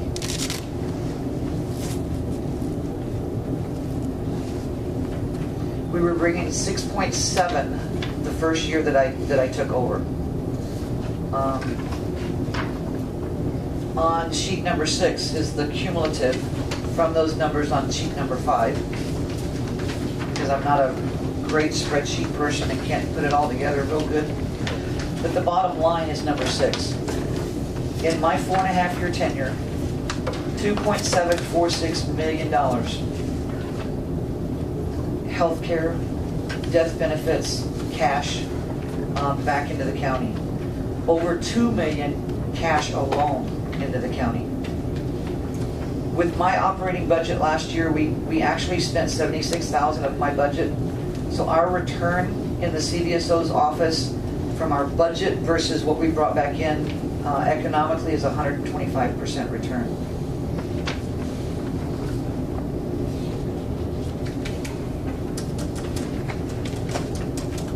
Any questions on 6? 7 is an incomplete report. We do not have all of our veterans loaded in our VetraSpec computer file system. We're loading them as they come in. This report only shows, and I didn't write the number down, 262, I believe, is what these add up to. We actually have 652? 629. 629 enrolled into our computer. But they're not all listed under the conflict. We had 3 of us loading people in the system, and not everybody was doing it the right way. So we're gonna have a little training session, and we're all 3 gonna be loading them the same way so that we can get an accurate wartime conflict list of our veterans. So the number that you're saying 600 and something 629. versus we're saying 1,500 or whatever, those are some that we have not contacted or have not contacted you. There's that number out there? Correct. We have seen 629 of the 1,500 folders that I have. So that bottom number is those people that are missing yet? Correct. Correct. We are loading people into our computer file as they come in the door. Now that we will hopefully have office space to be able to do work, we can start loading the folders when they're not even here. So we'll have a more accurate number once we get them all loaded. And I'll come back to the board once that's done and I can do the reports in the program. I have a question. Yes, sir. When you list, the conflicts are in, and you had the peacetime. Are peacetime, all of them, are they eligible for full benefit? Absolutely. Absolutely. A veteran is a veteran is a veteran. So You put on that green suit, you are a veteran in my books. Blue suit. Blue suit, green suit, sorry, Air Force, Navy. Navy. Just want to be clear, because there was that one time, there were people that did not serve in a conflict, they served in peacetime, and they felt they were not eligible for any benefits at all. Okay. That is not true? That is not true. That is far from true. And there's a lot of them in this, it just says town alone that have served that have no clue. Guard, That's what I was Also getting. Guard and National Reserve, Guard, yeah. National Guard and Reserve, according to the state of Minnesota and the VA, you're not a vet. It's not true in my office. You're a veteran to the state of Minnesota and the Department of VA if you have a service-connected disability. So if you served in the Guard or Reserve, come see us. We file a claim for tinnitus, for hearing loss, for that twisted ankle that you did when you were at training, and we get you service connected. Then you are entitled to all of the state and federal benefits. Bad whiskey you drank? Well, got in a bar fight, got hit in the head, lost your consciousness. Yes, we can get you service connected for TBI. Until that point, they are Go- not considered. The state and federal does not consider them a vet. I do, and I will still help them. ROTC. You sign up for ROTC, you go to basic training, you go to college, you're doing your drills, you're doing your summer stuff, you got hurt or injured while you're in ROTC, we file a claim. We have an ROTC cadet that never served a day active duty other than basic training and jump school. They are 100% service connected. Well, I don't want to date myself, but that's my category. Come see us. Oh, I've seen it. Have we done an initial on you? I think so. Okay. Check back.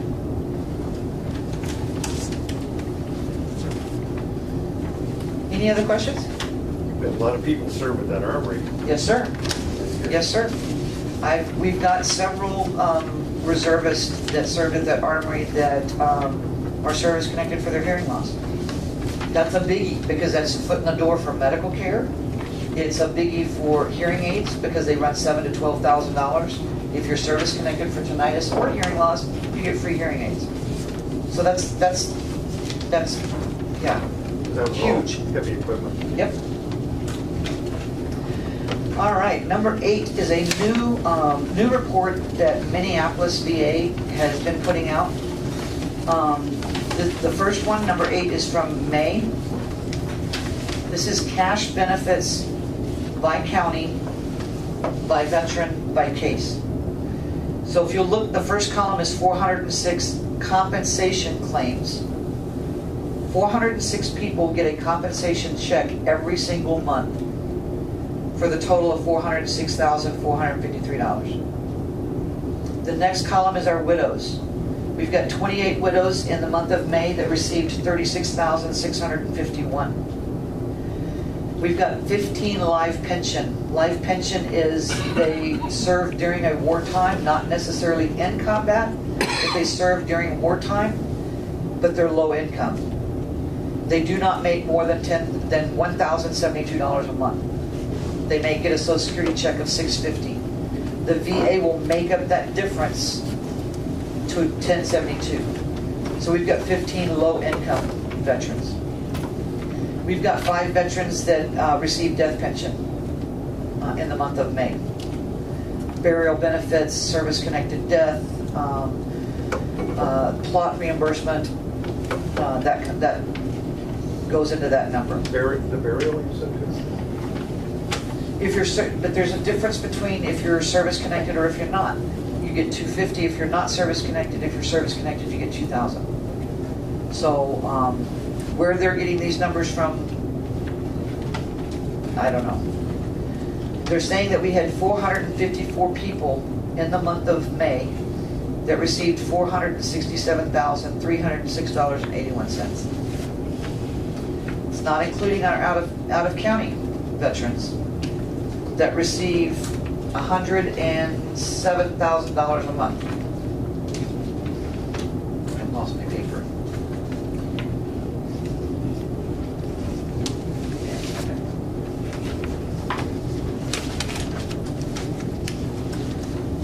So that's for the month of May. Number 9 is the month of July. I think they're sending this out quarterly. So I've added our out-of-state cases to these numbers. Bottom line, 480 people received checks in the month of July to the total of $588,054.35. That's only going to go up unless people are dying, and then it may go down, but our case turnover and grants for our applications for compensation, we hardly ever get a denial. We might have maybe 10 appeals going right now, maybe. I think so. Sounds about right. And those are denials that we're going back for second opinions, and then we'll refile the case. And we actually just got an appeal granted 2 weeks ago. He's been on appeal for 3.5 years, and they just service-connected his condition. So that's an appeal that goes to Washington, D.C., to a judge in Washington, D.C. That's what I was going to ask. How is it? We don't fight the case. Their power of attorney, the VFW, American Legion, DAV, they're in Minneapolis or Fargo. They're the ones that actually go to court with the veteran, and there are veteran lawyers, if you will, but they're people just like me that argue the case.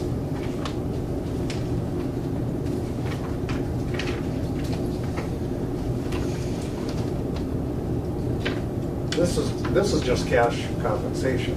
This is cash. This is not the medical medical or any care. other things, but okay. That number's in sheet number 1. Right. And this is every month that they're getting this.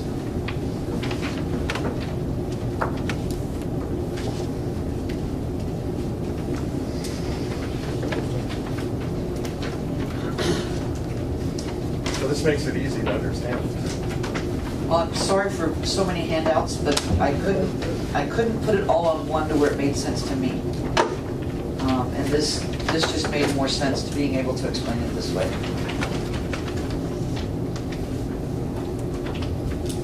Before we move on, Candace, I don't want Shauna to get off easy because we make everyone get up and introduce themselves and tell us about themselves. So you're on. We did that to your partner there too. Yeah, and you didn't give me a warning that this was going to happen. Thanks. Well, I'm Shauna Guzik. I grew up here, born and raised here. I've only been with the Veteran Service Office for a few months now. Yeah. I also, I don't know, maybe I've seen some people, I also work casual at the hospital, so I'm kind of doing both right now. I have 4 kids. My oldest is 20, my youngest is 6. I don't know. What else do you want to know? Well, I can only tell you that you were, well, the fact that you got the job speaks for itself, but there were a lot of very positive comments from I really enjoy, I mean, just in the short time that I've been working with these two, the people that, the veterans that we get to help, it's, every day it's a wonderful experience, so I really appreciate the opportunity to be here. On behalf of the board, we're glad to have you, and congratulations, thank you. Thank you, thank you. When she walked out, it was kind of like when Carissa walked out. We all 3 sat back and went, whoa. That's the one. That's the one. Pretty neat. Well, it was kind of like that when we hired you, as I recall. Rob and I, anyway. You're still saying that today. Oh, yeah. I do have the grant, the enhancement grant paperwork for the fiscal year 2019. That needs to be signed. And then I will get that back to the state. I did the closeout. I've got to do a couple more things.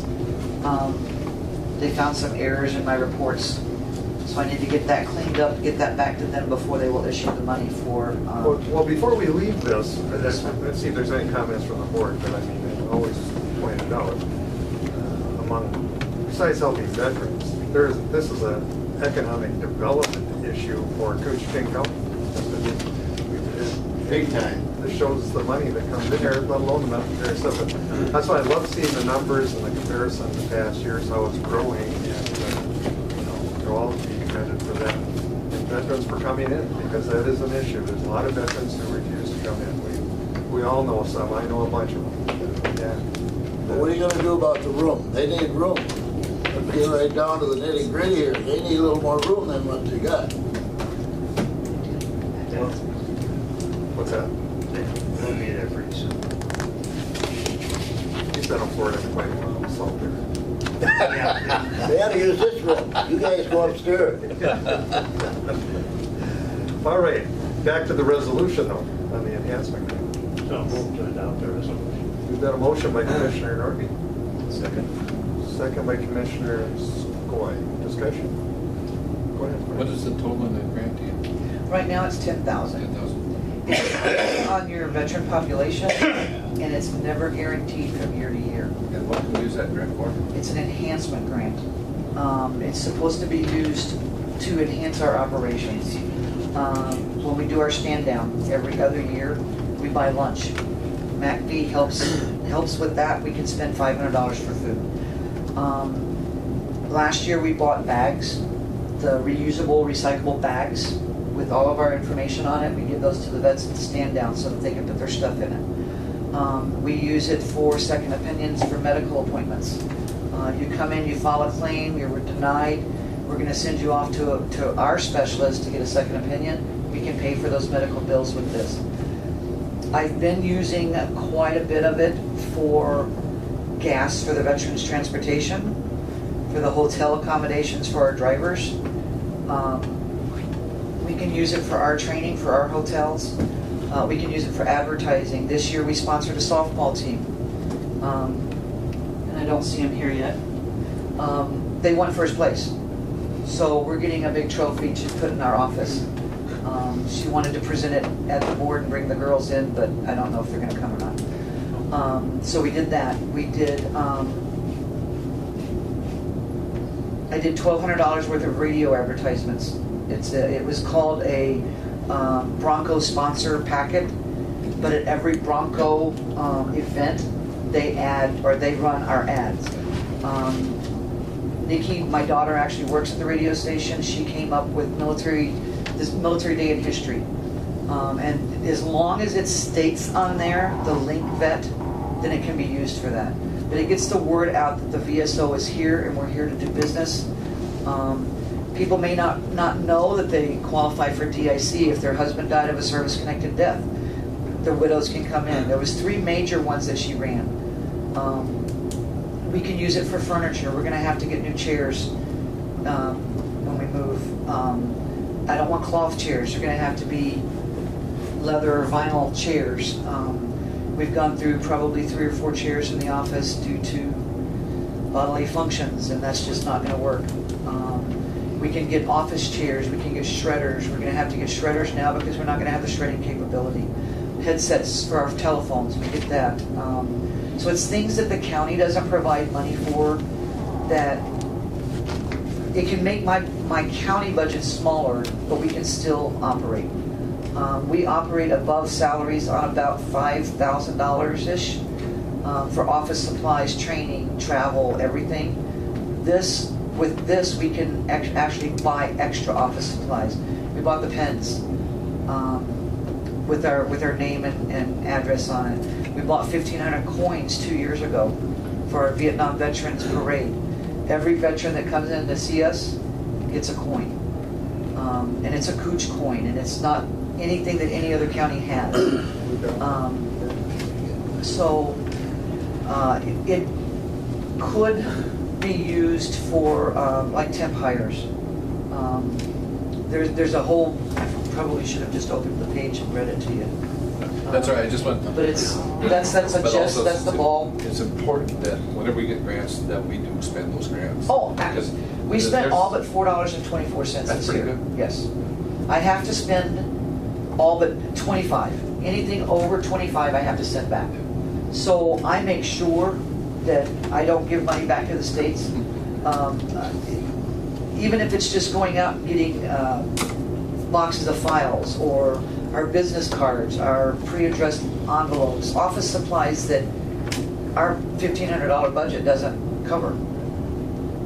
That's a good point. Well, I think the good part of it is that you just at your discretion, they're not telling you how you need to use the Absolutely. money. There is a list of things that we can use it for, and there's a list of things that are no-nos. And that's all in the grant thing here. When I came up with the coin thing, I think a lot of the other counties went, "Oh, that's like cool."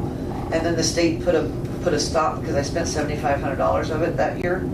Now we can only use 1,500 or 15% of our grant, which is 1,500 of our grant money for a certain thing. And if I'm ever in doubt and it's not on the list, I call the state to get permission first. I.e. the softball team. That was $350. And it had Koochiching County Veteran Services on the front of their jerseys. And they won first place, if I didn't say that already. I was thinking you should say it twice. I should. They were awesome. We're going to sponsor another team this year too. All right, well, we've got a resolution, wishes the board.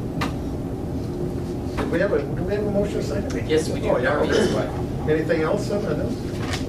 Hearing none, all those in favor signify by saying aye. Aye. Opposed, motion carried. Now, authorize the VSO on office space. Brian, you were out of town there that last day. Yeah, we looked at, what was it, Candace, on, we did that, went there on Tuesday. And then I was out of town, they called me and said that he was looking for me, but he got hold of Commissioner Norby. Right. And I appreciate it, Ron. Sorry. Wayne wasn't available, Ron was, so I thought that, and Ron, thank you. Got her done. Listen, we thought we had it done, but then I realized, we had some loose ends there with the bank and stuff, so I went to Jenny, and Jenny had already taken care of everything. Thank you, Jenny. I appreciate that. So then I slept better for the weekend. So that's where we're at on that. May I bring up some concerns after thinking and muddling this over since our conversation Thursday night? What's that? The way the offices are, there's a hallway with 3 doors. For safety purposes, is there any way that we can take the middle office and put 2 doors in the middle wall going into the other offices? For safety purposes. If I'm in my office doing an interview, because we're going to put reception in the middle, Carissa's in the other one, our doors are shut, somebody comes in and starts raising Cain with reception, We're not gonna know. You're talking one door. I'm talking a door on both walls going into the outer offices. Does that make sense? Well, there is one on the other wall. There already is one door. That you can go from office to office? Oh, between the, okay, I'm with you, all right. We can't answer that here, The Ray? offices are like this? Yeah, I'm with you. I want to put a door like that. Going, so that you can go from one office into the other without going into the hallways. The reason I say that is for safety purposes. We do occasionally, not very often, but occasionally get irate vets that come in and don't want to deal with reception at all. They've got to see Candace or Carissa right now. I have never seen an irate veteran. Oh, well, until today. So that's one of the concerns that I have. Candace, I'm just saying we can't answer that I know, now I know. because, I mean, I don't know I what didn't rest even of our- think about this until this morning. I have no problem with it, but of course, we still have to get it okayed, that's all I'm saying. I don't think there'd be a problem, but I don't know that, so that's So we something to did get look the at. office clean out problem solved. We're getting all 3 cleaned out offices. Oh, yeah. You didn't want the desk? Well, I'm talking their stuff. Yeah, We don't want their files and stuff in there. We've Okay. agreed to that. Well, you have to decide about the furniture, and then, of course, the other issue is the floors. Correct. So that And if we will- can throw the door concern in with the floors, there shouldn't be, I wouldn't think that there would be an issue with that. If we're spending the money to do that, not asking them to do it, Well, I don't think there'd be an issue with the doors either. We're paying for it, but we just have to. We have to ask. We have to check. I understand. Floors, I know, are no issue because that's a maintenance item. Ron? I think you have to be, just keeping in mind, if you put a door in the middle of it, you're kind of losing wall space, so we'll have to decide, where and all that's that not much stuff. though. 32 inches of. Right. So, just one more thing to think about. I understand. And it's on both walls. Mr. Chair, Both walls. I'm not sure the audience knows what building or room or No, I'd you're like to talking know. about. Oh, I'd like to know too. well, I apologize. What we've been working on is, we've been working with the economic development, KDA. Geez, slipped my mind. Because they've got, Candace needed 3 offices. I mean, we looked at a lot of places and nothing seemed to fit that bill. A lot of with 2 offices or just wasn't, and nothing government connected, trying to keep it all involved in the government for T1 lines, et cetera. The KDA, which is the economic development arm of Koochiching County, has office space at Wells Fargo, one of the places we looked at quite some time ago, but it just really wasn't available because they were using one of the offices. And they did agree for the county to vacate that office, to make 3 offices available for the BSO. That's right in the bank building? It's Right next door, On the Next door? right on the corner. Okay. It's a wing that they kind of discontinued using, and then KDA took over and eventually ended up with the 3 extra offices. And that's divided by a wall and a door. That's what I thought she was talking about. There is a door to that, so it is private. hallway, yeah. And you've got entrance from both sides. I mean, it's got windows, all of the things that Candace needed for veterans. Most importantly, 3 private offices, 2 completely private for interviews. So that was, which was one of the issues over here. It is, Quite to a that bit more end, parking space too. Pardon? Quite a bit more parking space. Yeah, there's. This is yeah. always full back here. Yeah. And I think, I Plus, don't does know she if have that went anywhere, storage? Commissioner, but I think we kind of tossed around possibly asking the city for Besides the offices. handicap parking Designated parking. along. My only at least some concern with spots. that is on the curb. I don't think it's handicapped. That is not, you'd have to go down the corner, and then it is. Go down to the corner yeah. and then, right. And you'll have on-street door access, right? That's, Yes. main access should be right from 3rd Street. Yes.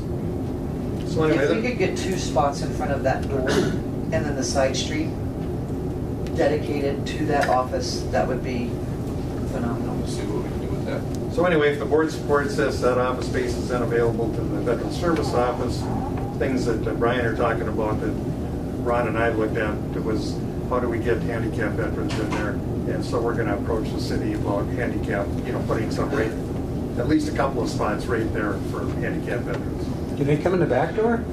Yeah, that's an option too, but it's usually, there's not a lot of parking back there either. No. Both ends are handicap accessible at the door, so it did, there is nothing perfect out there, but this certainly seemed to meet the criteria.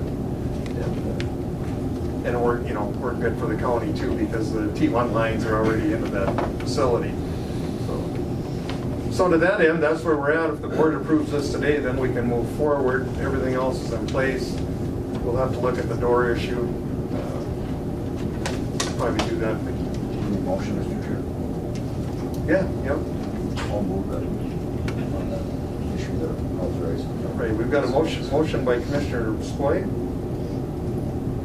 I'll second. second by Commissioner Norby. Discussion.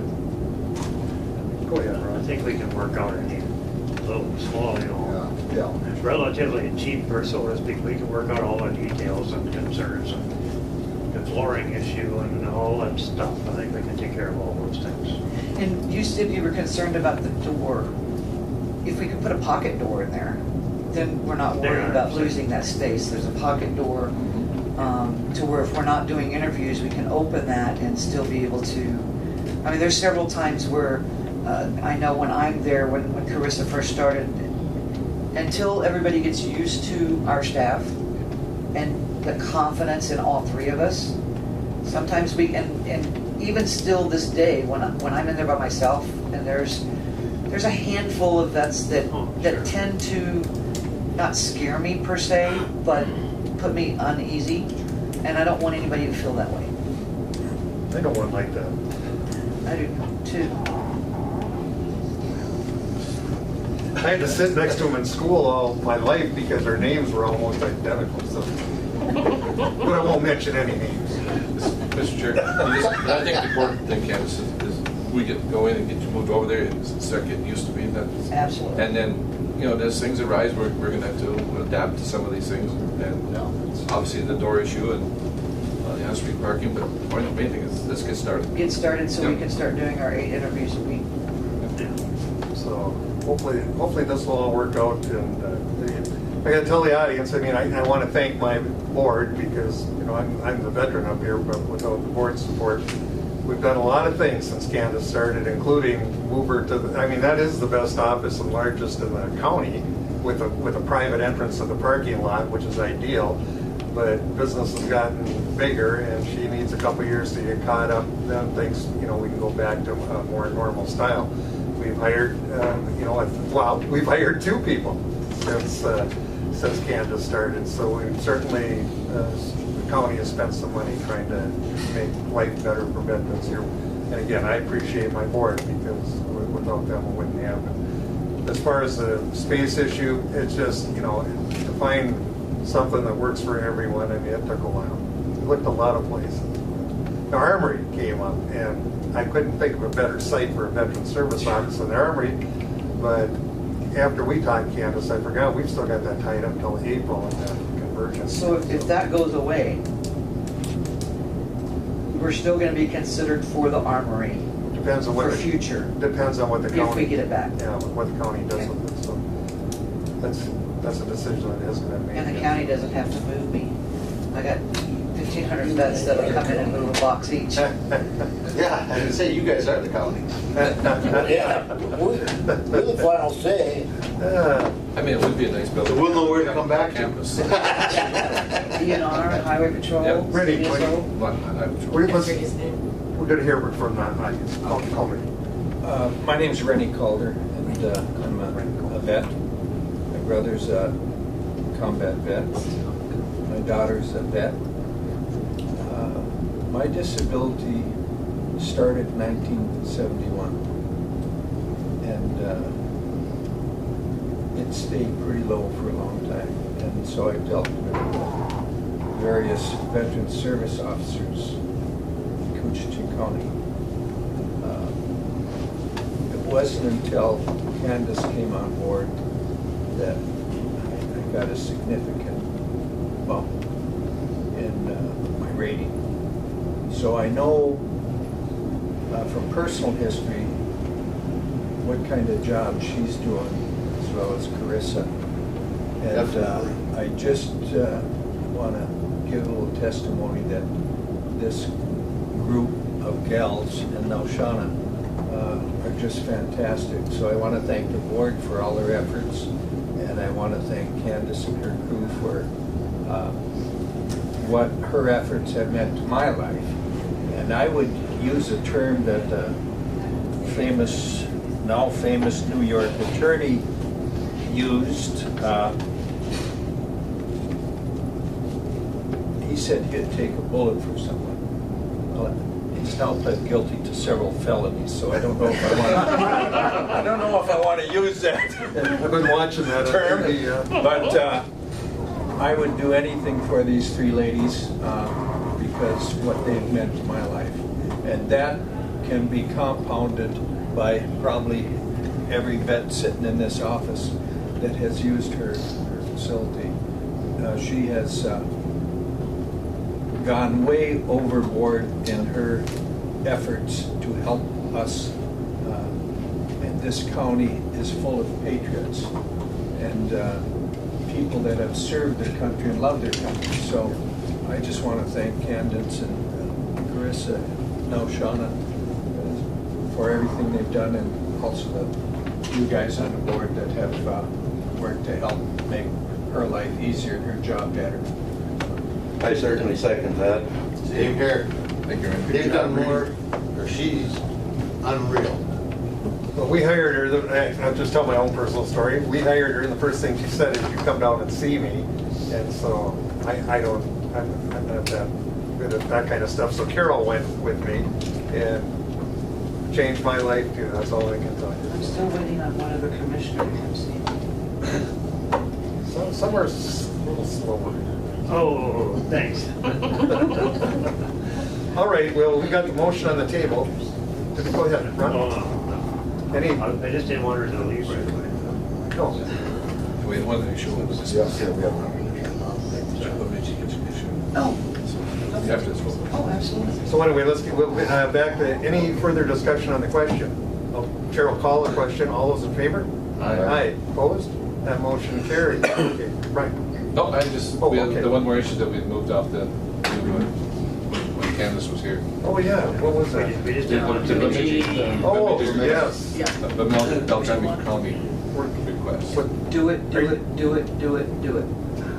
To what degree?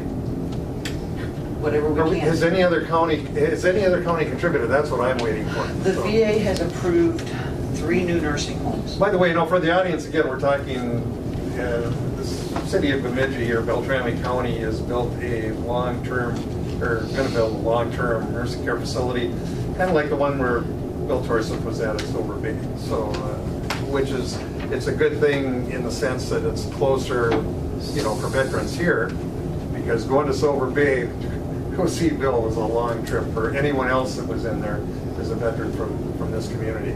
So to that end, it'll be a huge benefit for Bemidji and Beltrami County because they're going to get all the jobs, and the funding that goes in with it is tremendous. And they've got it paid for, but now they're at least one commissioner from there who has a business in this community approached the board about maybe giving a little bit, to help the cause there for some of the extras and things like that. Brian? Well, I think it's a 72-bed facility. Is that what number? I'm not sure of the bed, but that sounds But about Commissioner right. Pavlik and I are involved with the airport and with FAA and all these groups and these funding sources. And when you go federal dollars, they will build you a structure. There's so many things that go inside that structure that are not eligible, and that's where Beltrami County is looking for help to things inside the structure itself. Sure, they'll build the rooms, but you want to put a bed in it, you got to buy the bed. You want to put TVs in, they're not eligible, that type of stuff. Correct. So that's what they're asking for is help. They've been given $12 million. They've, Sanford Health, this is my understanding, Sanford Health has donated 15 acres to build it on. They're asking the 14 different counties that would be using the facility to contribute.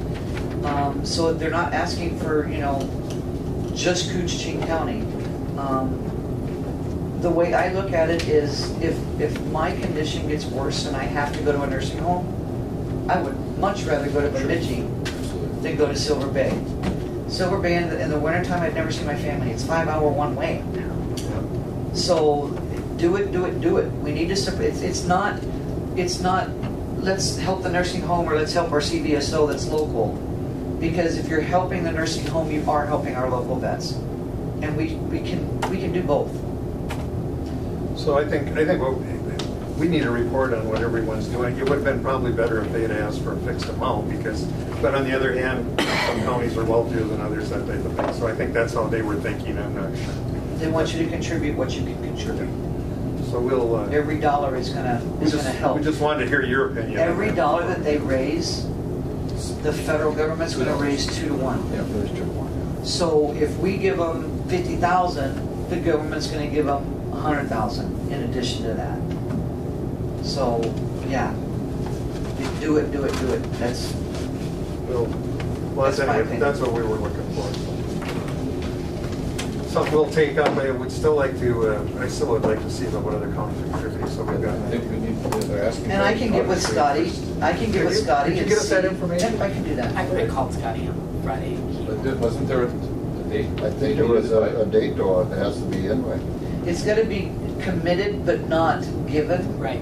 It can be given in March of 19, so it doesn't have to be in this year's budget, but just be promissory or whatever y'all do to. Commitment. I thought by Commitment. August or the Yeah. 31st they wanted that commitment. I'll go back and call Scotty. But and we let don't you take, know. but we don't, this is our last meeting this month, so I mean, Well, we need to make commitment. That was Yeah. they were pushing too hard there because that's not enough time. That's to not enough time consider to- it. Plus, They'll take it anytime. what is the federal government gonna honor? That's the issue, Commissioner. If the federal government will honor it after September 1. Yeah. I talked to 4 counties yesterday on it at a meeting, and they all said, yeah, we have to budget it in, but none of them said that they'd heard anything about the deadline of that. So I don't know where that's like.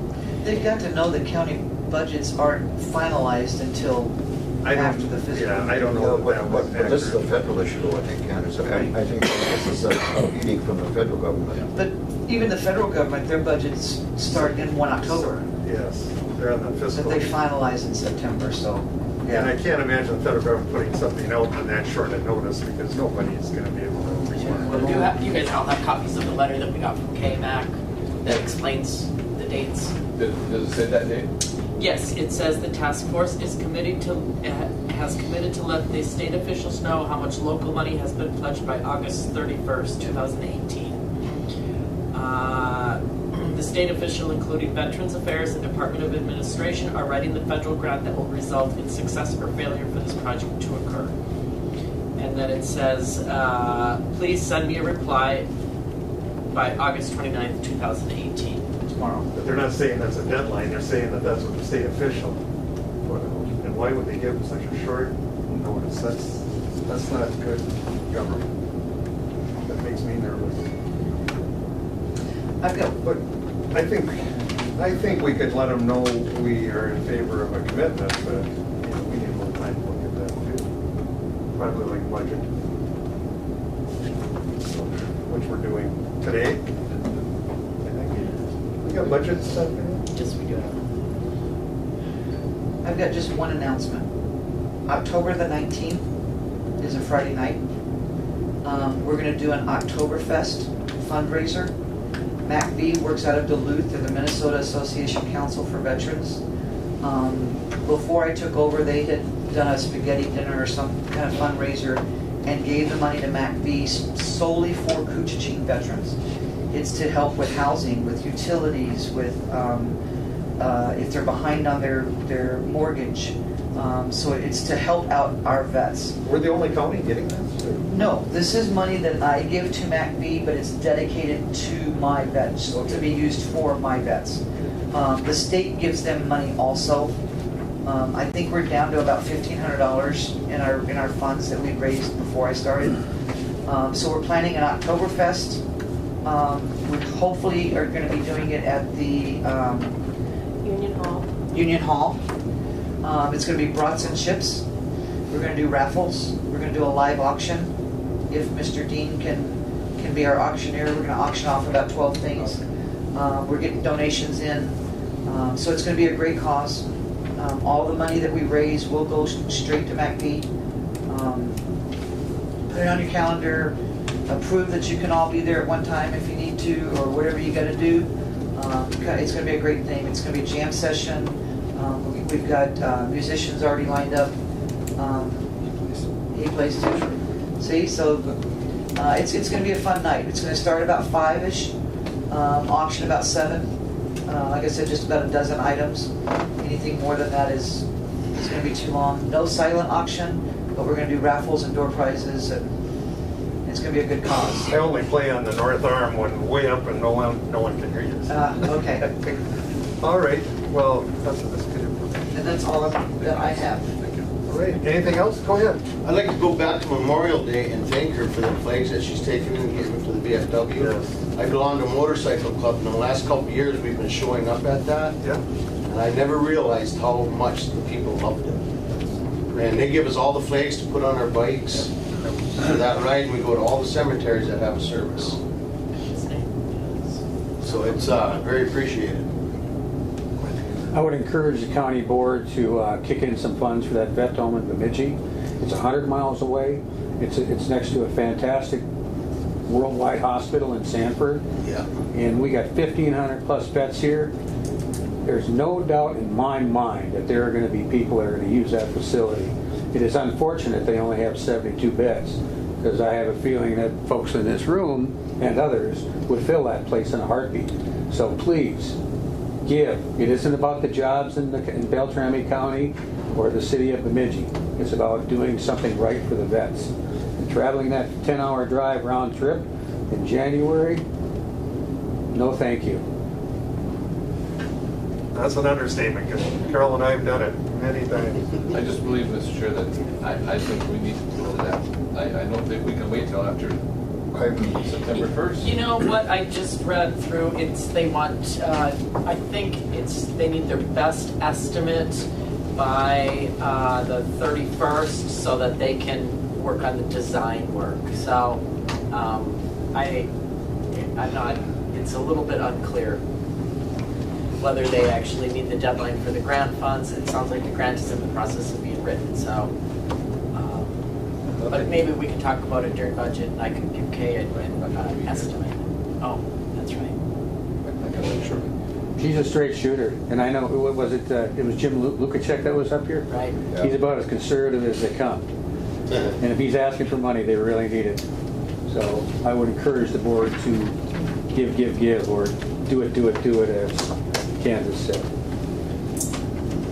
Candace, thank you. Yeah, thank you. Thank you. Sorry I took up so much time. No, you were right on schedule. I